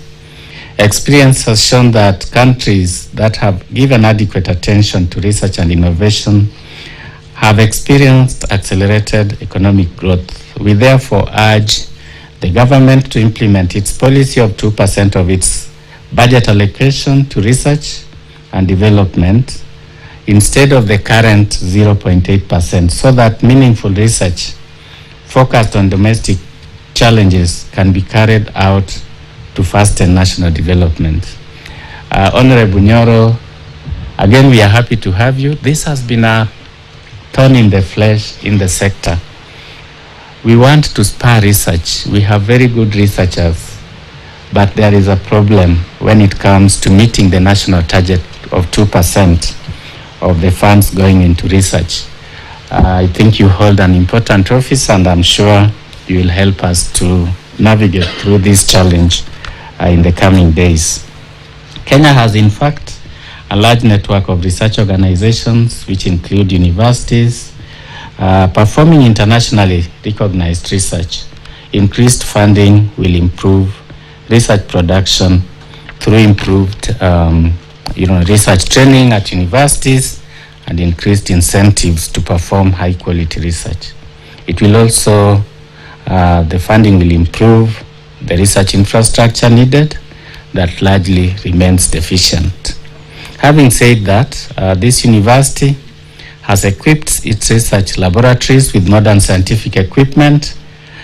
This enables the university to contribute to research that has the potential to respond to national, regional, and international needs. The university management has been thus encouraged to enhance support to the faculty so as to play an increasing role in research. Further to this, the faculty have been encouraged to make a deliberate effort to attract research grants from diverse sources. This would strengthen the ability of the university to respond to emerging societal challenges. Ladies and gentlemen, I wish to acknowledge the support, the extraordinary support of the county in allocating resources to the university. There is general support, but there is one thing that is unique. this county government has allocated us 50 acres of land. Yeah. We have Mareira campus now because of this, where we have started. We've improved infrastructure there, and programs are already going on there in agriculture, and we will increase programs there. We know that this will also provide economic impetus to the area where this campus is, and we really are grateful for this donation by the county government. Such partnerships and collaborations, collaborative efforts have made it possible for our university to align itself towards achieving commitments made in our 2019-2023 strategic plan. And this in turn will enable the university to contribute towards the agenda and programs of the Kenya Kwanza government. I, however, urge the current county government to consider the collaborative process that had begun but not concluded in building a swimming pool. Don't you want to swim? Those who will be remaining who are not graduating today, the county government had allocated some resources for that, and we hope that will be realized. Currently, I'm told our students swim in rivers. Yeah? And actually, some have drowned before. Is that right? So we want a swimming pool, and we are happy that this discussion started. I know it is starting to rain, so I want to end my speech. But before I end my speech, our graduates, recently I met a rich American. I was trying to calculate how much he earns in a single day from his business, and it came to something like 3 to 5 million Kenya shillings a day. And he donates, to charities in places like Kenya.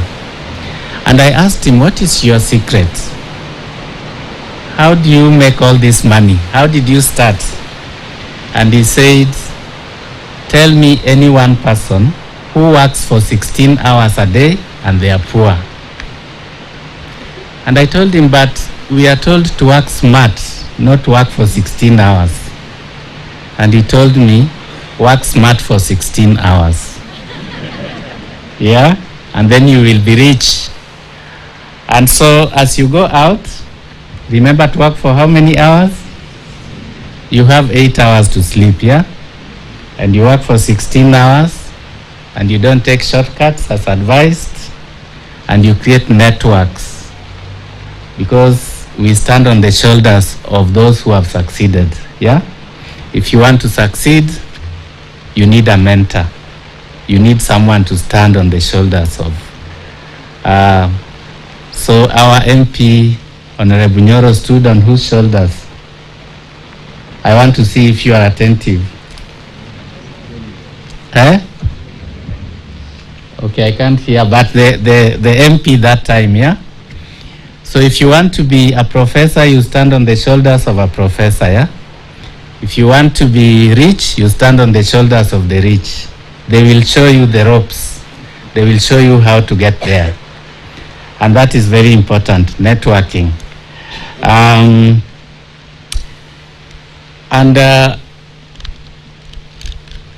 We are lacking change agents. We are lacking people who want to positively impact society, who know what is right and they want to do it. And if you're such a person, you want to touch people's lives in a positive way, you want to change the status quo and bring humanity to the world, you will be rich. Yeah? And so go out with that intention to change our communities for the better. Use the skills you've gained here positively, and I hope some of you will still come back for your masters or go to other universities for your masters. And I hope as we phase out of these roles that we hold now, we will be seeing you taking them over. Will you? Yeah? And so in the spirit of celebration, can we clap for each other? Thank you very much, and may God bless you.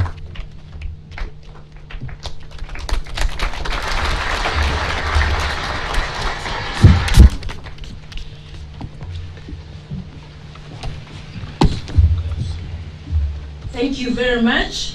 Let's appreciate again our speakers.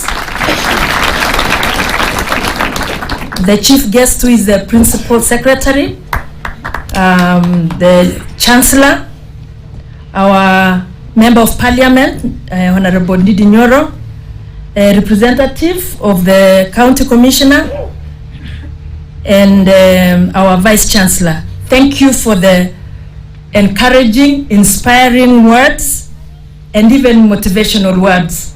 Thank you very much. I believe all of us have learned a lot, and we will go ahead and practice and achieve what we have been told. So, Mr. Chancellor, sir, we now move to the session of conferment of degrees and award of diplomas and certificates. We have 7 Doctor of Philosophy, 10 Masters, and 35 first-class honors graduates who are present here with us today to represent the other members or the other graduates who are watching and participating virtually. So, Mr. Chancellor, sir, I now call upon the deans of schools to present candidates for the conferment of doctorate degrees of Murang'a University of Technology in the following order: School of Hospitality and Tourism Management, School of Business and Economics, School of Education, Humanities and Social Sciences. In that order. Thank you.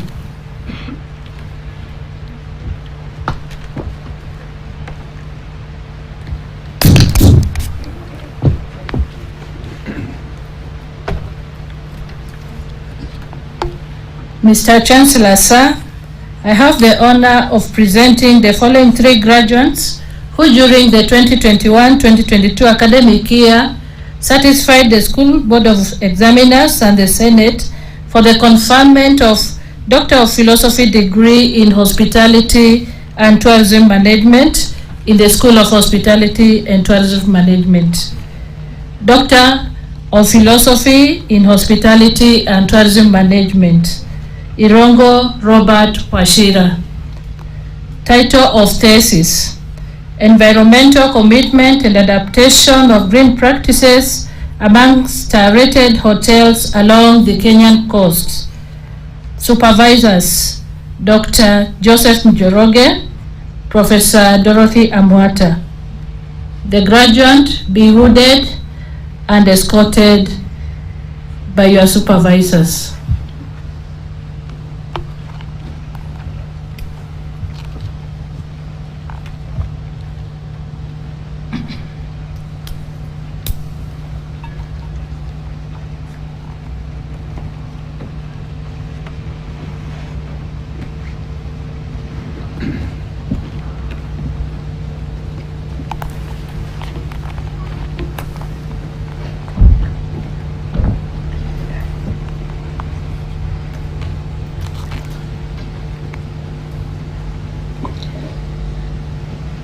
I admit you to the Doctor of Philosophy degree of Murang'a University of Technology, for which you have been educated, trained, examined, and qualified, and by my authority and that of the entire university, give power to read and do all that appertains to this degree.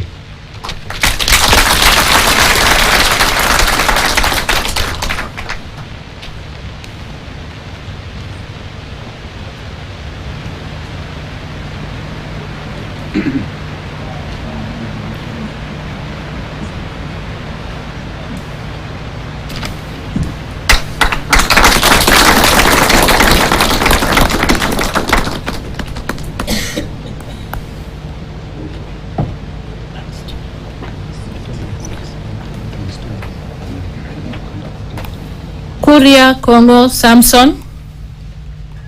Title of thesis: Assessment of Influence of Social Media Platforms on Guest Choice on Fine Dining Restaurants in Selected Cities in Kenya. Supervisors: Dr. Joseph Njoroge, Dr. Isabella Mapelu, Dr. Andrew Makori.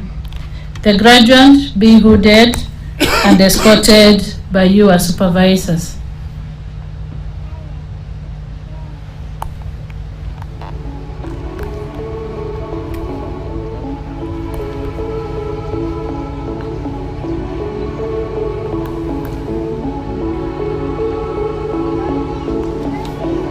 I admit you to the Doctor of Philosophy degree of Murang'a University of Technology, for which you have been educated, trained, examined, and qualified, and by my authority and that of the entire university, give power to read and do all that appertains to this degree.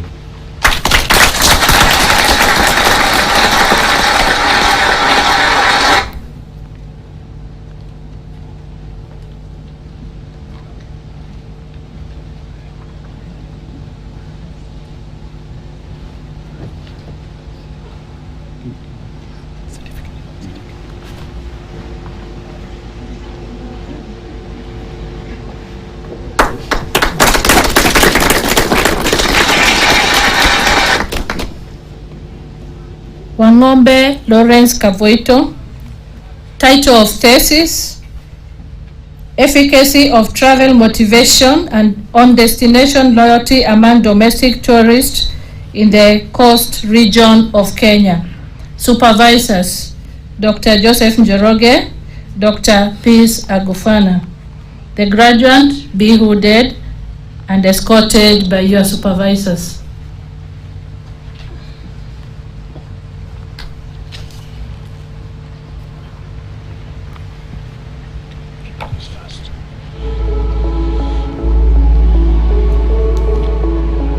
I admit you to the Doctor of Philosophy degree of Murang'a University of Technology, for which you have been educated, trained, examined, and qualified, and by my authority and that of the entire university, give power to read and do all that appertains to this degree.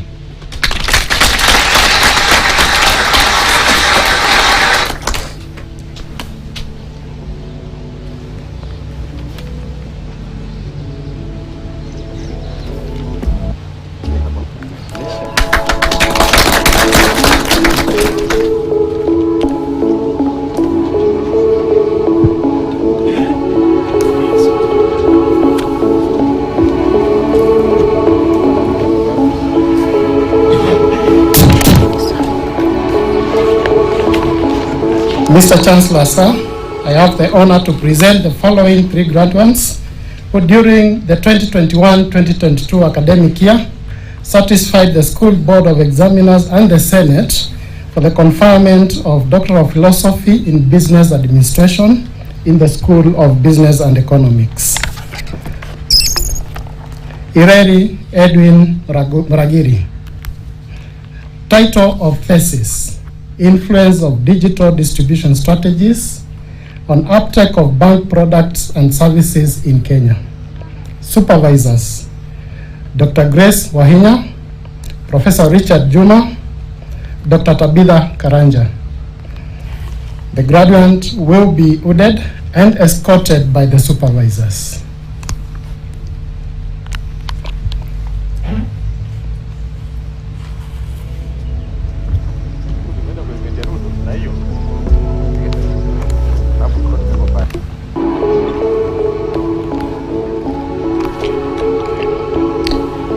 I admit you to the Doctor of Philosophy degree of Murang'a University of Technology, for which you have been educated, trained, examined, and qualified, and by my authority and that of the entire university, give power to read and do all that appertains to this degree.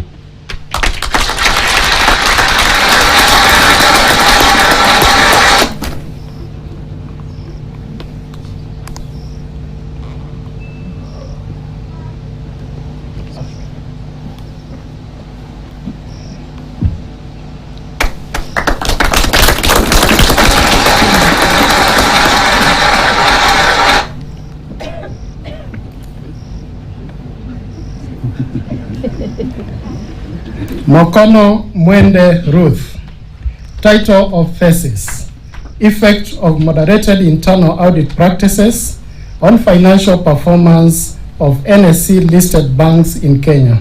Supervisors: Professor Clifford Machogu, Dr. Dennis Otieno, Dr. Grace Jogu. The graduate will be hooded and escorted by the supervisors.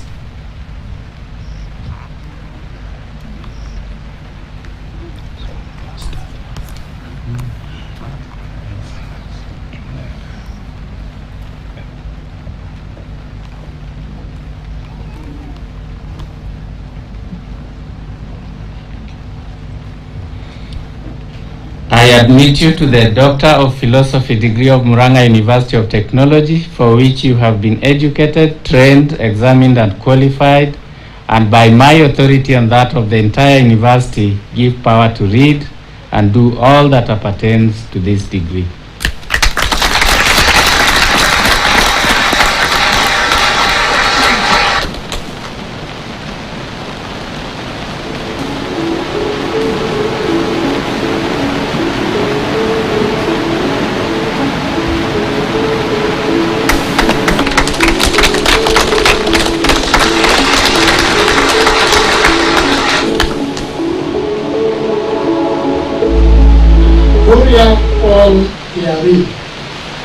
Title of thesis: Moderating Effects of Business Regulatory Requirements and the Effect of Firm-Specific Factors on Financial Performance of Private Security Firms in Kenya.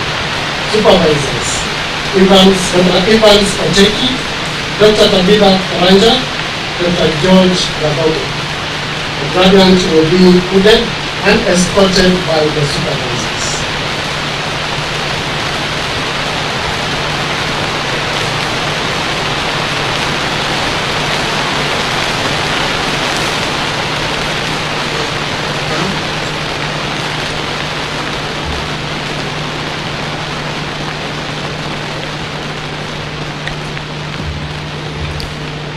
I admit you to the Doctor of Philosophy degree of Murang'a University of Technology, for which you have been educated, trained, examined, and qualified, and by my authority and that of the entire university, give power to read and do all that appertains to this degree.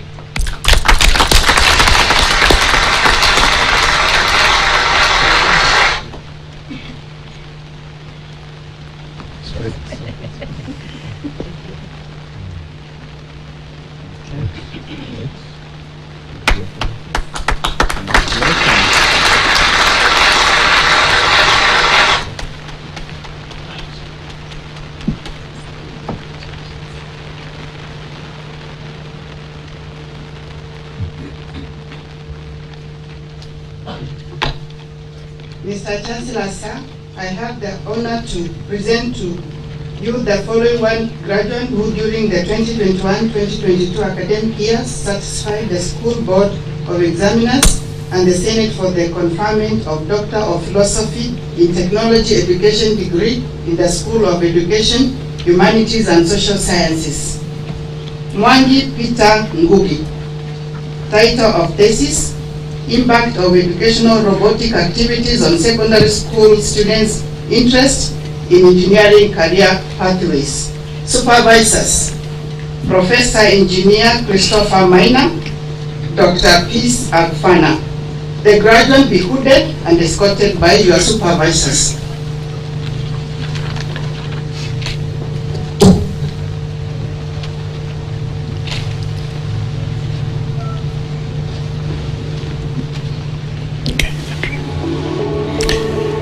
I admit you to the Doctor of Philosophy degree of Murang'a University of Technology, for which you have been educated, trained, examined, and qualified, and by my authority and that of the entire university, give power to read and do all that appertains to this degree.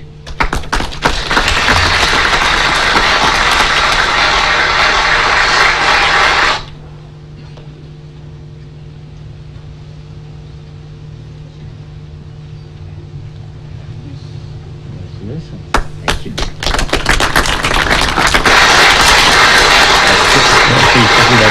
That's it. Thank you very much for that session.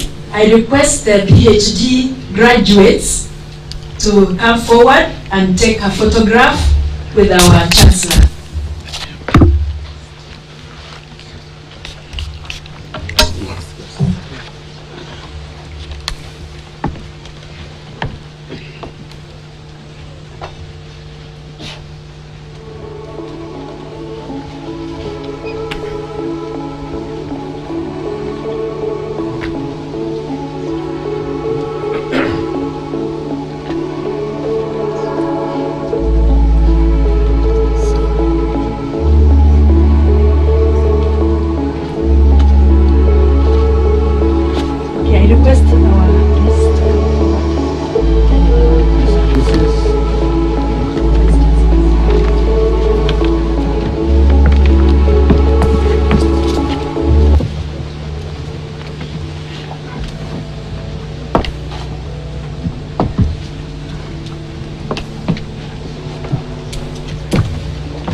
Thank you very much for that session.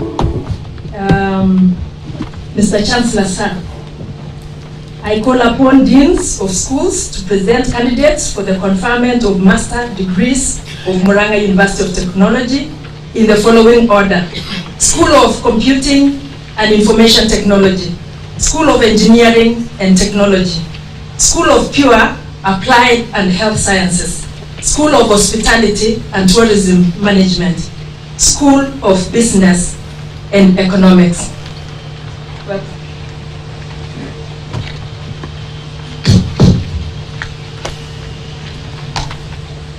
Mr. Chancellor, sir, I have the honor to present the following three graduates who during the 2021-2022 academic year satisfied the School Board of Examiners and the Senate for the conferment of the master's degree in the School of Computing and Information Technology.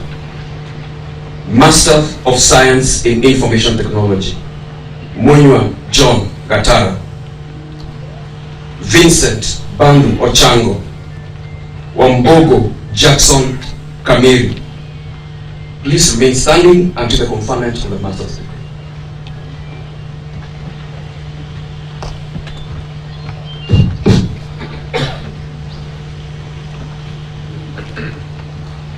Mr. Chancellor, sir, I have the honor to present the following one graduate who during the 2021-2022 academic year satisfied the School Board of Examiners and the Senate for the conferment of master's degree in the School of Engineering, Master of Technology in Electrical and Electronics Engineering, Apio Elias Onyango. Graduate remains standing until the conferment of the master's degree.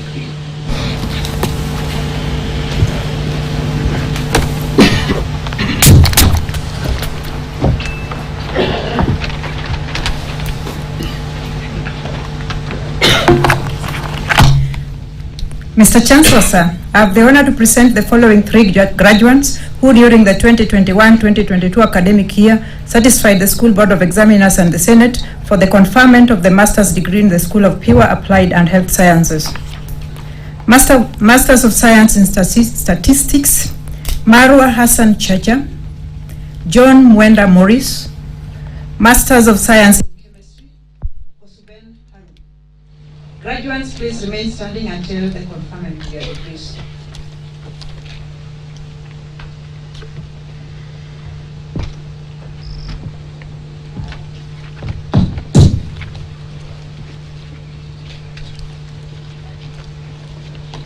Mr. Chancellor, sir, I have the honor to present the following one graduate who during the 2021-2022 academic year satisfied the School Board of Examiners and the Senate for the conferment of master's degree in School of Hospitality and Tourism Management. Master of Science in Hospitality and Tourism Management, Chemeli Angela. Graduate remains standing until the conferment of the master's degree.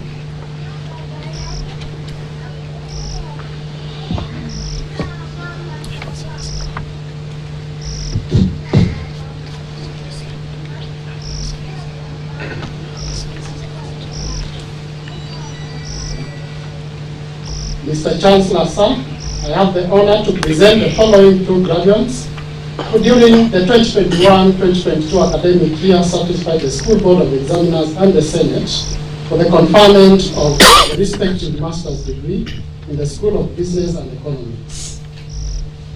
Master of Business Administration, Procurement and Supply Chain Management, Wanjiku Ruth Nyokabi.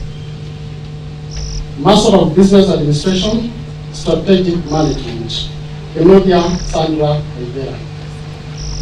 Graduates are requested to remain standing until the conferment of their respective degrees.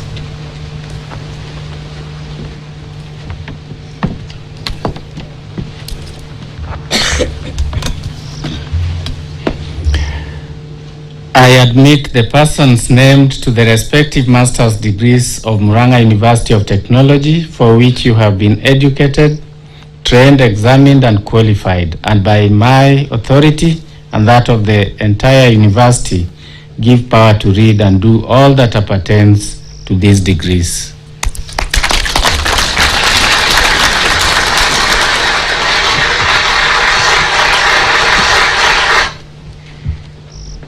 Mr. Chancellor, sir, I call upon deans of schools to present candidates for the award of diplomas of Murang'a University of Technology in the following order: School of Computing and Information Technology, School of Engineering and Technology, School of Hospitality and Tourism Management, School of Business and Economics.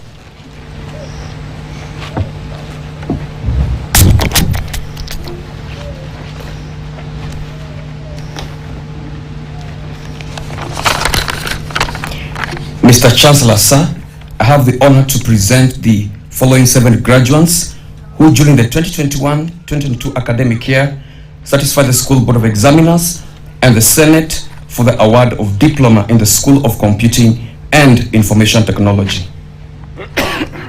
Diploma in Information Technology. Credit: Kamau, Kamunya, Mugo, Gigo, Dhara, Wamboi. Pass: Kuria.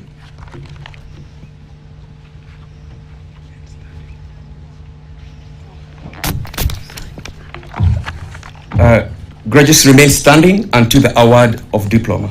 Thank you.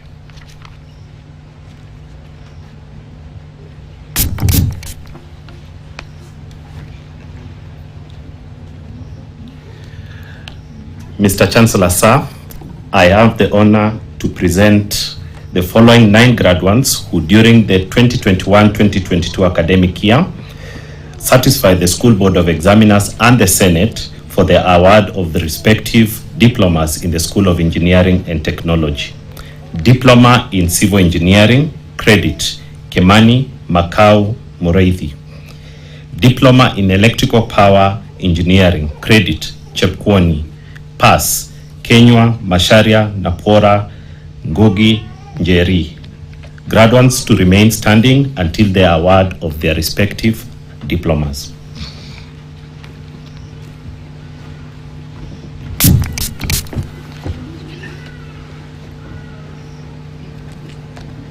Mr. Chancellor, sir, I have the honor to present the following 13 graduates who during the 2021-2022 academic year satisfied the School Board of Examiners and the Senate for the award of the respective diplomas in the School of Hospitality and Tourism Management.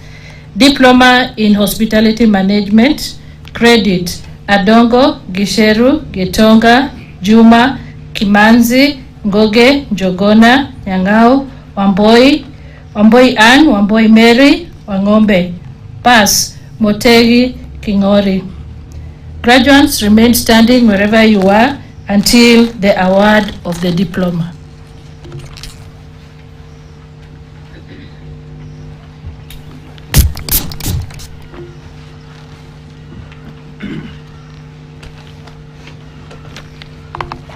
Mr. Chancellor, sir, I have the honor to present the following 4 graduates who during the 2021-2022 academic year satisfied the School Board of Examiners and the Senate for the award of Diploma in Business Management in the School of Business and Economics. Credit: Diploma in Business Management, Business Administration option. Credit: Kariuki, Lekura, Moni, Wanjoi. Graduates are requested to remain standing wherever they are until the award of the respective diplomas.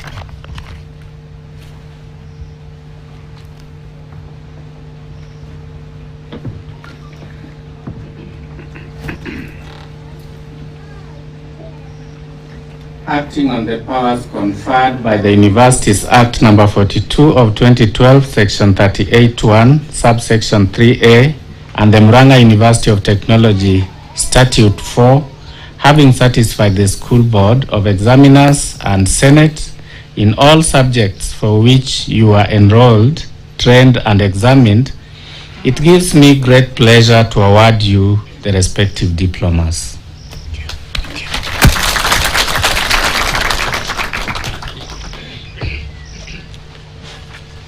Thank you. Can we continue clapping? Thank you, Mr. Chancellor, sir. I call upon the Dean, School of Hospitality and Tourism Management to present one candidate for the award of certificate of Murang'a University of Technology. Welcome.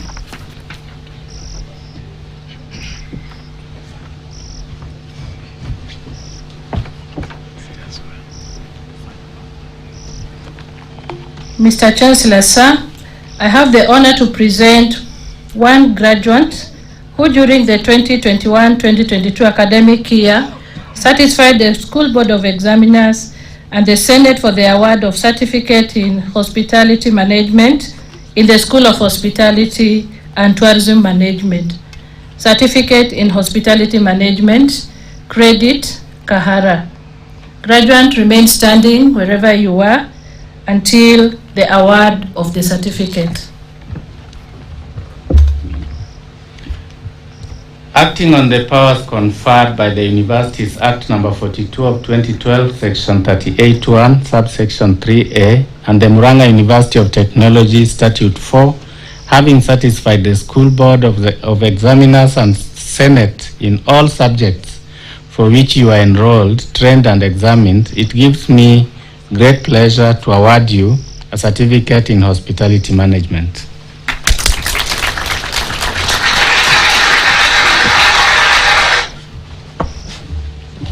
Thank you very much. Mr. Chancellor, sir, we now move to the conferment of Bachelor degrees of Murang'a University of Technology. I call upon deans of schools to present candidates for the conferment of Bachelor degrees of Murang'a University of Technology in the following order: School of Computing and Information Technology, School of Engineering and Technology, School of Pure, Applied and Health Sciences, School of Hospitality, Tourism and Tourism Management, School of Business and Economics, School of Education, Humanities and Social Sciences. Welcome, Dean.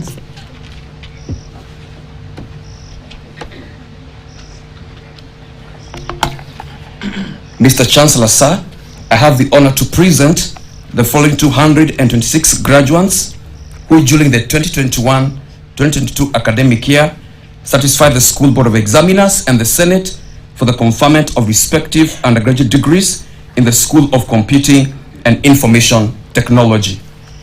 Bachelor of Science in Computer Science, Second Class Honors, Upper Division, Gisharu, Gitahi, Isaac, Kakai, Karaoke, Kenywa, Maina, Mongare, Mushai, Muraya, Mudharu, Mudhengi, Mutua, Mwangi, Mohi, Ngami, Nkonja, Nyamu, Nzilani, Onkoba, Feni, Vega, Waigoro, Waithera, Wawera.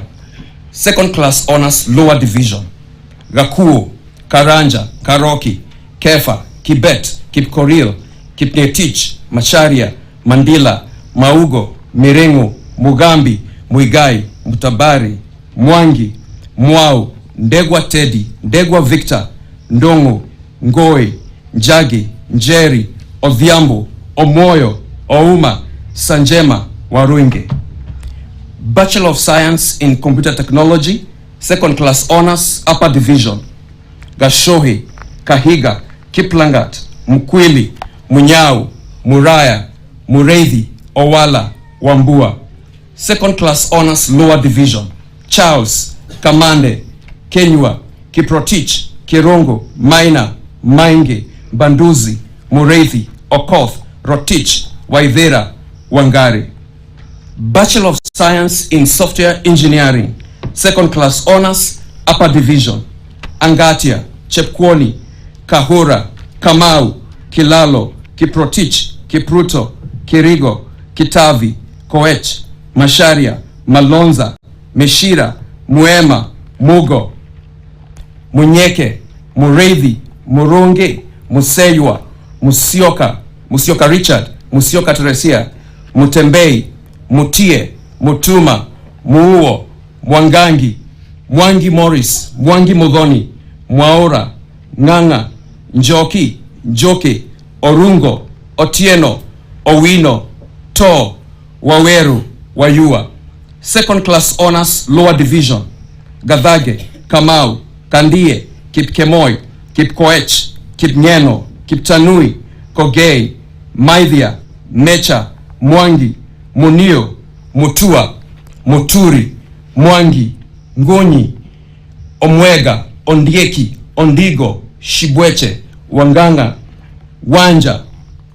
Bachelor of Science in Information Technology, first class honors, Njeri Naftari Moremi. Ruara Richard Gishaga, second class honors upper division, Anna Busienei Gitau, Kakai, Kalu, Kamau Alvin, Kamau John, Kamau Maina, Kiarie, Kibet, Keiro, Kinyanjui, Kuria, Masharia, Bogua, Mugo, Murage, Moya, Mwaiwa, Mwangi Faris, Mwangi Wanjogo, Mwaneki. Mwendwa, Ngondi, Ngoge, Tonjera, Oduol, Rimui, Waroe, Waweru. Second class honors lower division, Githoi, Kameru, Karanja, Kipkirui, Kipkoril, Kipyegon, Lesinko, Maluki, Madhenge, Bogua, Murangeri, Mwangi, Mwendia, Ndongo, Jogona, Olima, Orwa, Dhuo, Waitito, Wangoi, Wanja, Wanjiro, Wanjohi, Wanyeki. Pass, Wanjiko. Bachelor of Business Information Technology, second class honors upper division, Ekisa, Kipkurui, Chalo, Masharia, Madheri, Budhia, Muli, Munyoki, Mutie, Mwai, Mwangi, Ndioki, Ngige, Njage, Njeri, Jehia, Njoroge, Njoke, Mviga, Omukaga, Dhuo, Washira, Wainaina, Wairimu, Waweru. Second class honors lower division, Baltojo, Etemesi, Kiarie, Kibiwot, Kiplangat, Margaret, Ndegwa, Ruto, Were. Pass, Wamboi. Graduates, you are requested to remain standing until the conferment of the respective undergraduate degree. Thank you.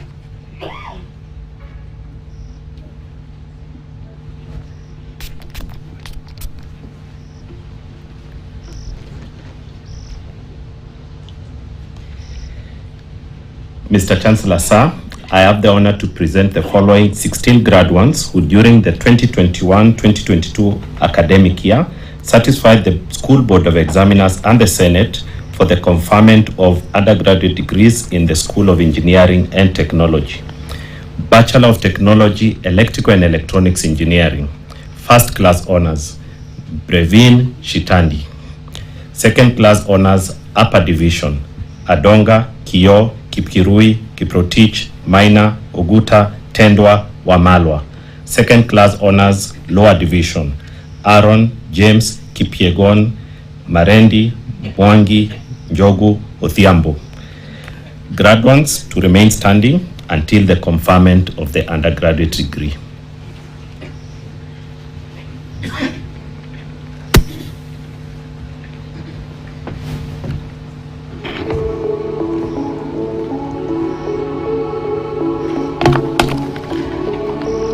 Mr. Chancellor, sir, I have the honor to present the following 212 graduates who during the 2021-2022 academic year satisfied the School Board of Examiners and the Senate for the conferment of the respective undergraduate degrees in the School of Pure Applied and Health Sciences.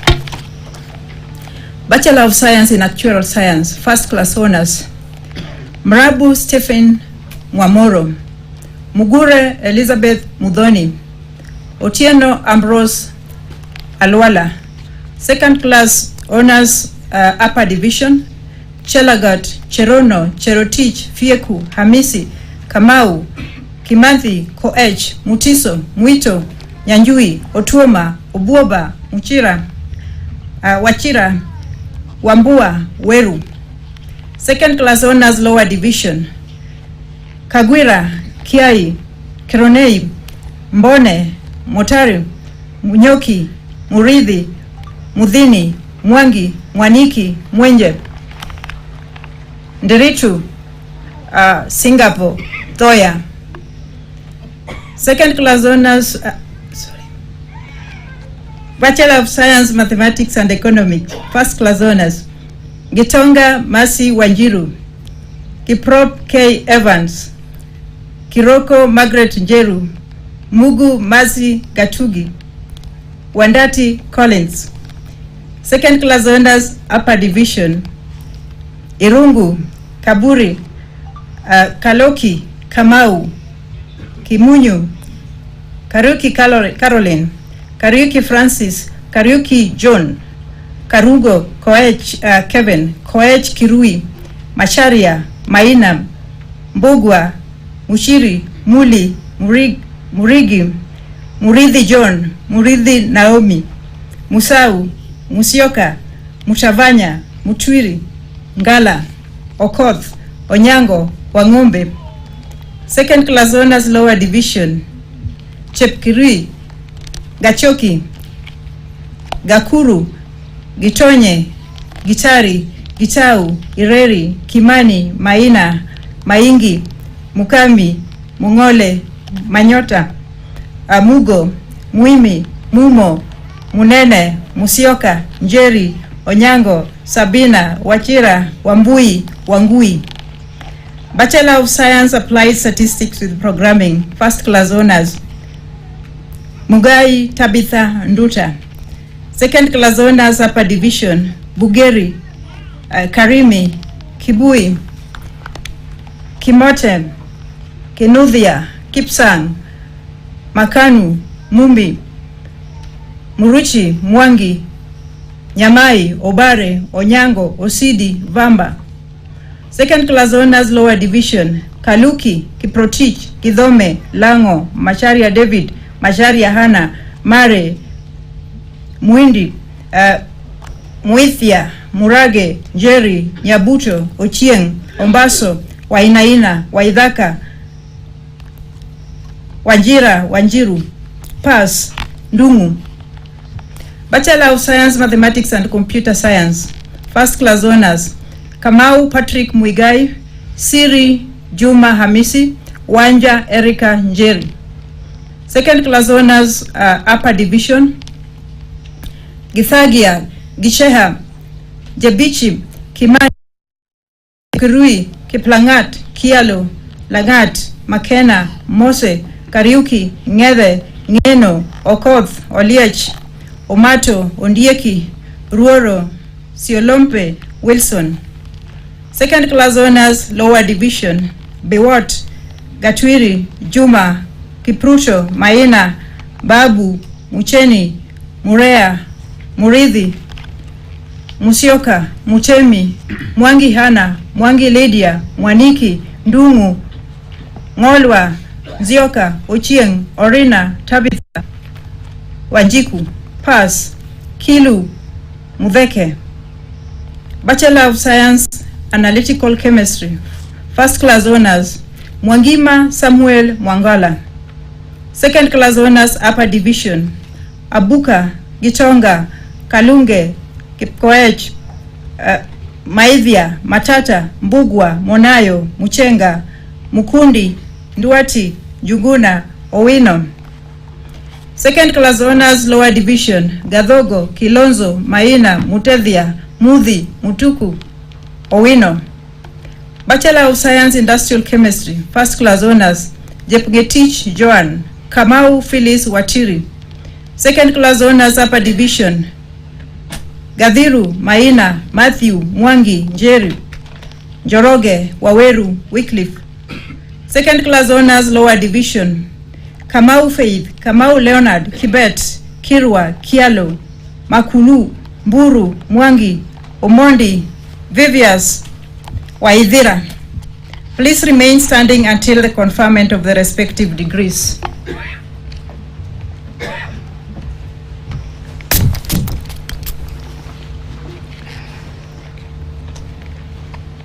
Mr. Chancellor, sir, I have the honor to present the following 6 graduates who during the 2021-2022 academic year satisfied the School Board of Examiners and the Senate for the conferment of respective undergraduate degrees in the School of Hospitality and Tourism Management. Bachelor of Science, Tourism Management, Second Class Honors, Upper Division, Getao Irongo. Second Class Honors, Lower Division, Acheng Murioki. Bachelor of Science, Hospitality Management, Second Class Honors, Upper Division, Gedaiga Jambi. Graduates remain standing until the conferment of the respective undergraduate degrees.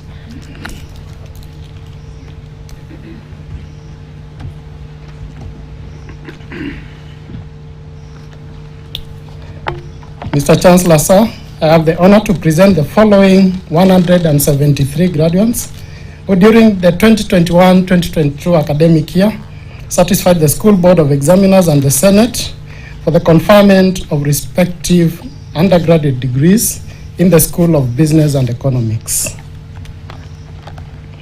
Bachelor of Science in Procurement and Supplies Management. First Class Honors, Nkatha Gladys. Wambui Charity Mudhoni.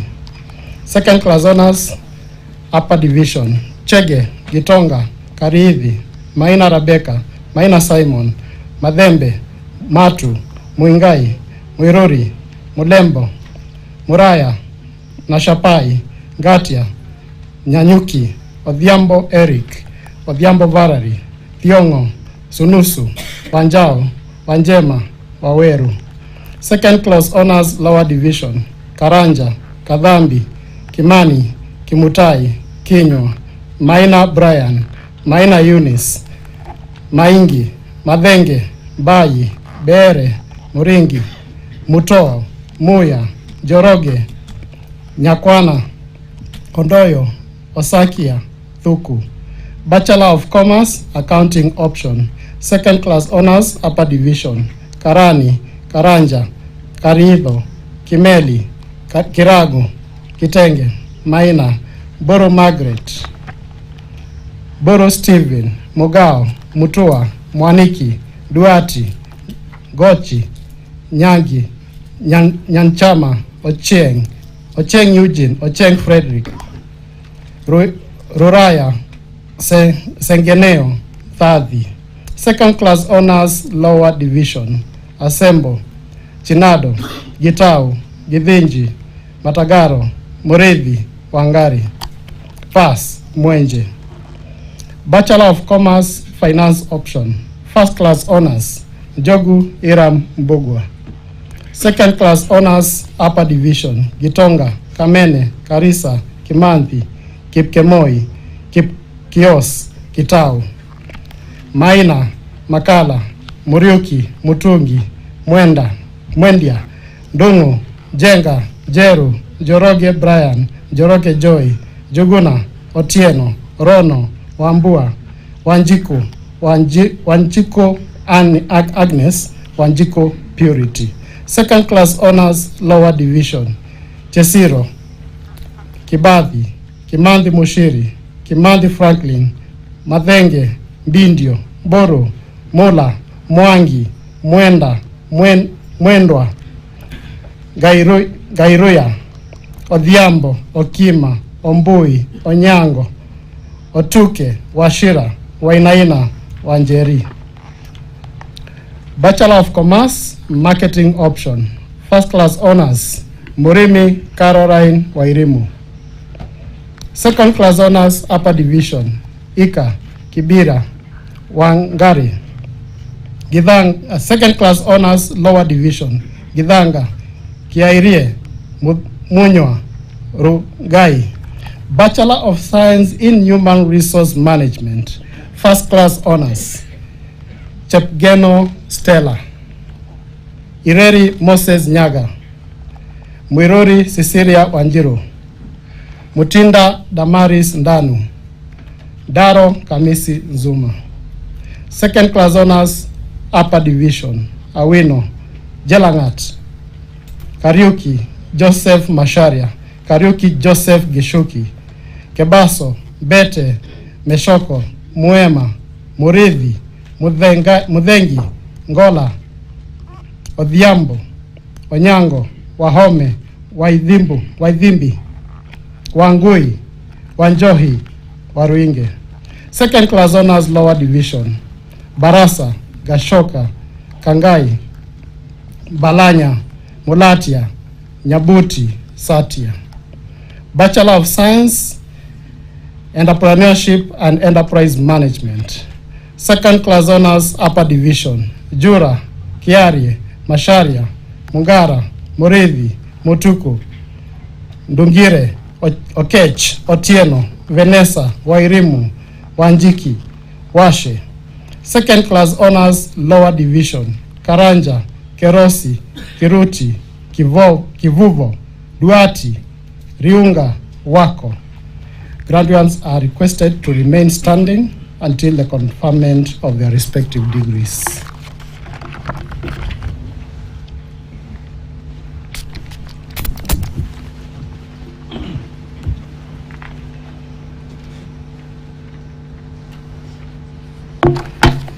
Mr. Chancellor, sir, I have the honor to present the following 186 graduates who during the 2021-2022 academic year satisfied the School Board of Examiners and the Senate for the conferment of respective undergraduate degrees in the School of Education, Humanities and Social Sciences.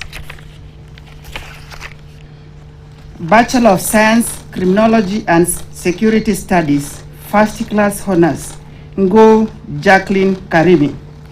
Second Class Honors Upper Division, Bogonko, Ebonyo, Gitahi, Hitau, Gordon, Kali, Karanja, Kariuki, Kendi, Kibaru, Kironzo, Maina, Mati, Mbutu, Mugo, Mnene, Muridhi, Mtembei, Mtethia, Mtunga, Mwai, Maura, Njenga, Njeru, Njiru, Njogu, Nyaga, Nyambura, Ombima, Sabina, Wairimu, Wambugu, Wangai, Wangeshi, Wanjeru, Wanjiku.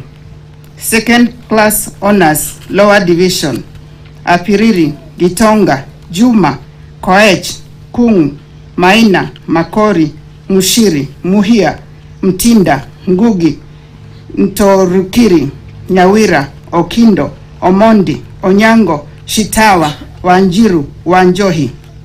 Bachelor of Education Science, First Class Honors, Koech, Kipchirchil Laban, Lydia Jepto Koril, Murioki Charles Mwangi. Second Class Honors Upper Division, Kashara, Kadembi, Katwiri, Githaiga, Githinji, Kanari, Kituio, Kibet, Kigodho, Kinuthia, Kipkosgei, Kiprono, Kipruto, Kipto, Lentayon, Masharia, Maina Cecilia, Maina Lawrence, Mureithi, Mudhie, Mudhoko, Mudhuri, Mtua, Mturia, Mtuiri, Mwema, Nawire, Ng'ang'a, Nyabuto, Nyaga, Obocha, Okelo, Omoke, Rotich, Tangut, Wahome, Wane, Wairudi, Waweru, Waikena.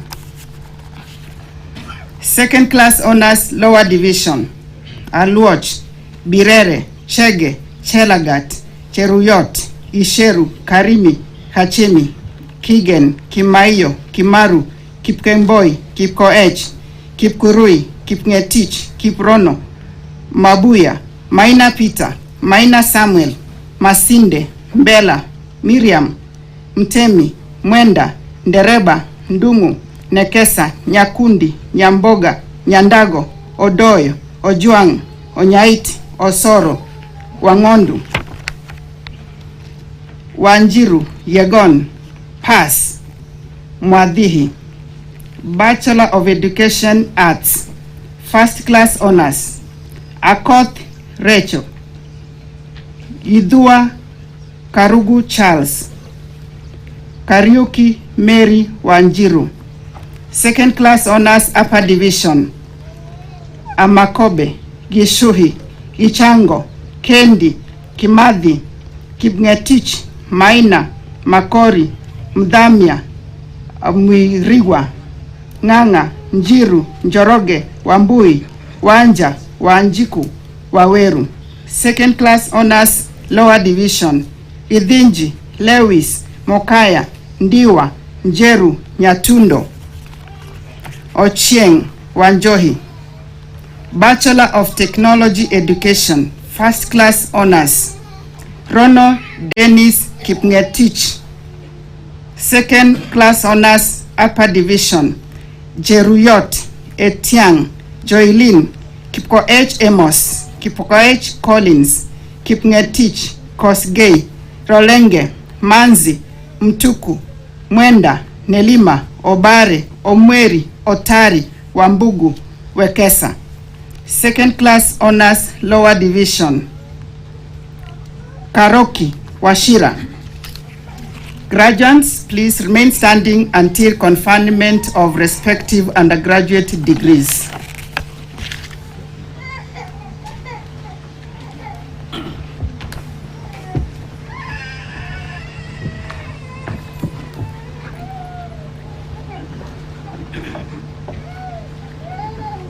I admit the persons named to the respective undergraduate degrees of Murang'a University of Technology, for which you have been educated, trained, examined, and qualified, and by my authority and that of the entire university, give power to read and do all that appertains to these degrees.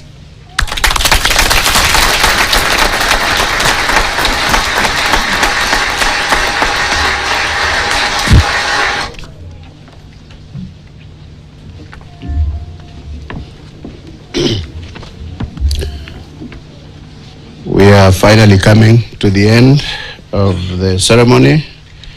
I want to make an announcement. I wish to inform the graduates that your certificates for masters and first class graduates or graduates, now you are graduates, are ready for collection immediately after this ceremony. So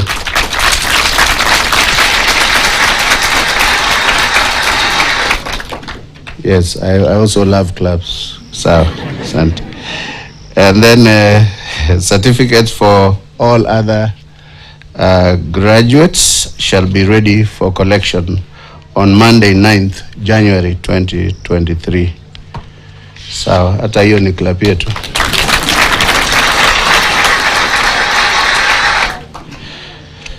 Mr. Chancellor, sir, allow me to present the graduates to their parents, guardians, and society. May the graduates stand. Face your parents and guardians. You are facing them. Even those who are watching us virtually, wherever they are, in gowns, they should turn around and face their parents, guardians, and sponsors. You can remove your caps and throw them high up there and say thank you. Thank you, say thank you. Sasa, you can take your seats.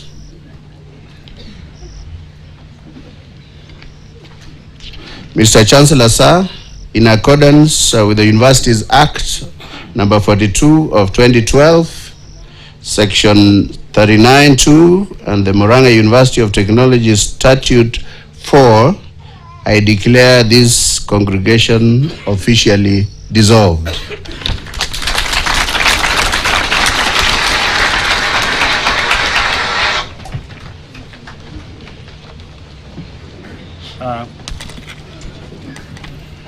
We now will have the Kenya National Anthem.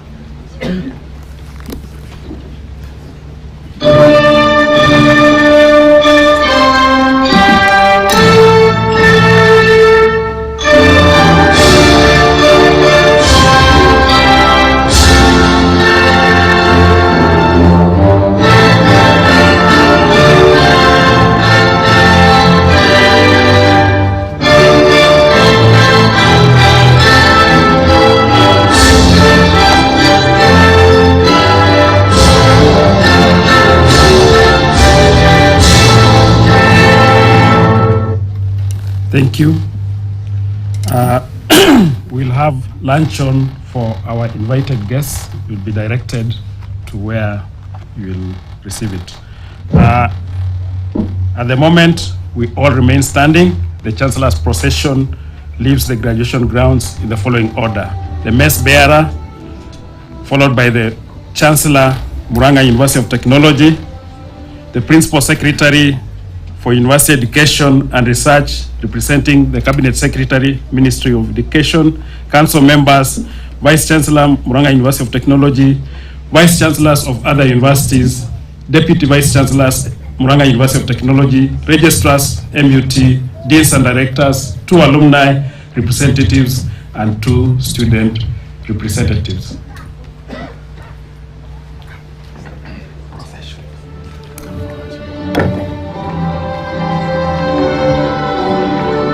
We'll remain standing until the Chancellor's procession leaves the graduation grounds.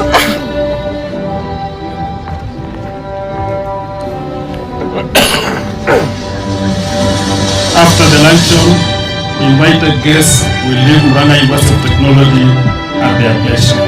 Thank you for blessing this great occasion.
Sanitizer imekunywa sana. Is there another announcement? Is there another announcement? No, guests can leave at the entrance. Ile ya salsa walibadilisha hivyo. Well, and that marks the end of the 6th graduation ceremony here at the Murang'a University of Technology. Of course, with lots of messages of encouragement. This is an occasion that has been graced by the PS in the Ministry of Education. That is the Ambassador Simon Nabukwesi, as well as the area member of parliament. This is the Keharu constituency represented by one Nindi Nyoro. But I will be ending this session by conducting some interview and speaking to some of the graduates. Move here kindly and speak to us. Congratulations on your graduation. What is your message today now that you have finally finished the journey 844? I'm very happy for this time, and I thank God for this time. He's guided me through the university education, and now as going back to the market, may God see us through and may He provide for us. Congratulations to my fellow graduates, and may you have a good life and success in your lives. Thank you very much. Thank you so much. Kindly move here, sir, and congratulations on your graduation. How is the feeling, and what's your objectives now as you move out to the job market? Yeah, thank you so much. My name is Stephen Weiken, and I'm very happy to graduate today. Of course, I served as the student leader, the former president of Murang'a University, that is last year. And I want to tell my colleague that congratulations, we are graduating together, and all the best as you go outside there. I expect you to embrace the spirit of togetherness. As we former students, as we the alumni society, I request all of us to embrace unity. As we are outside here, we hope that we are going to build the country, we are going to do well so that the country can move forward. Thank you so much, and may God bless you. Thank you so much. Let me speak to you, lady. Congratulations on your graduation. How is the feeling, and as you move out to the job market, how prepared are you? Okay, my name is Mary. Personally, I feel excited and I'm a little bit scared. I don't know what to do out there. I have no idea of what to face out there. I'm just scared, but I hope I'm going to cope but personally I want to come back to school. Yeah, I want to proceed for masters. All right, thank you so much for speaking to us, and all shall be well. Come here kindly. Start by telling us your name. Congratulations on your graduation. How is the feeling, and do you think that Murang'a University of Technology has prepared you well enough for the job market? Wow, thank you. I'm Charles Mwangi Murioki. I'm so happy. I think I'm happy. I can teach well. And I want to thank you, the university, for this chance and awarding us this degree. I see that we are competent and will be very good in the market. Yes. And nisalimie wenye wako nyumbani. All my viewers, my colleagues. Hi! Thank you. All right, thank you so much. Let's speak to some more here.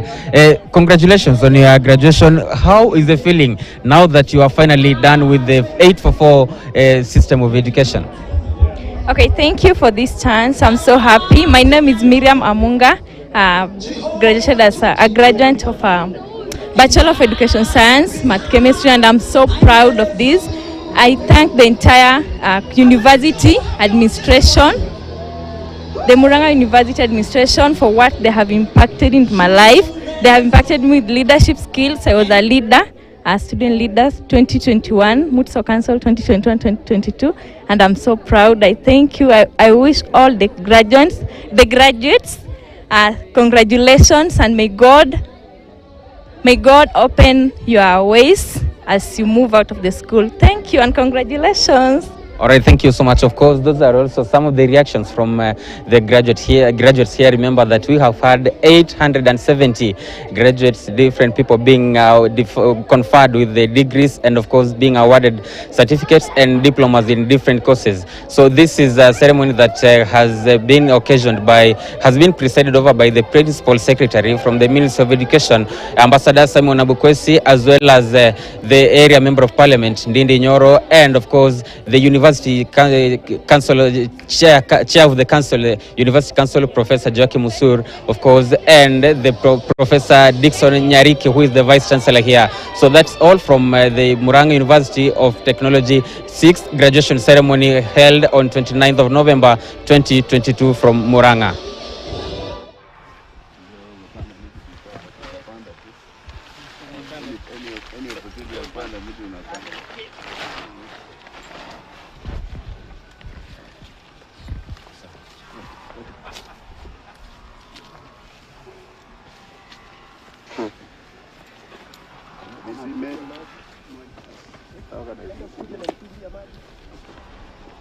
This is the VCM.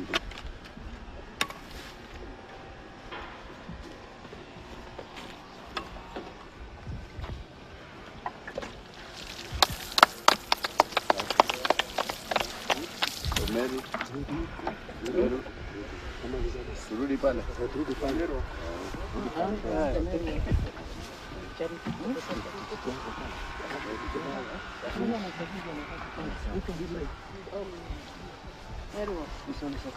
Ini? Meru. Yes. Yes.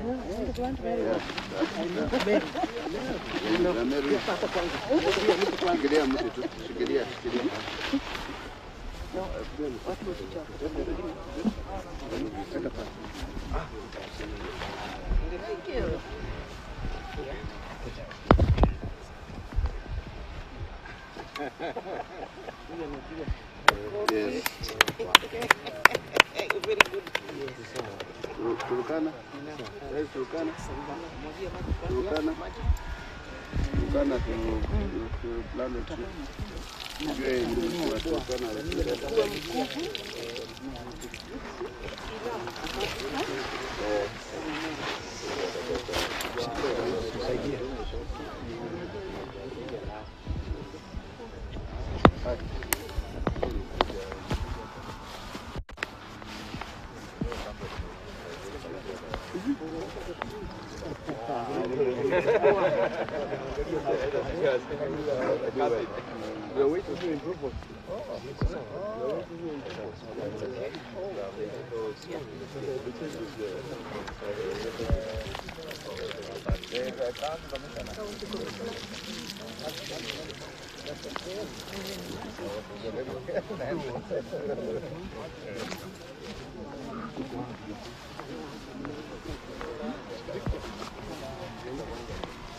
Anakuwa dadani.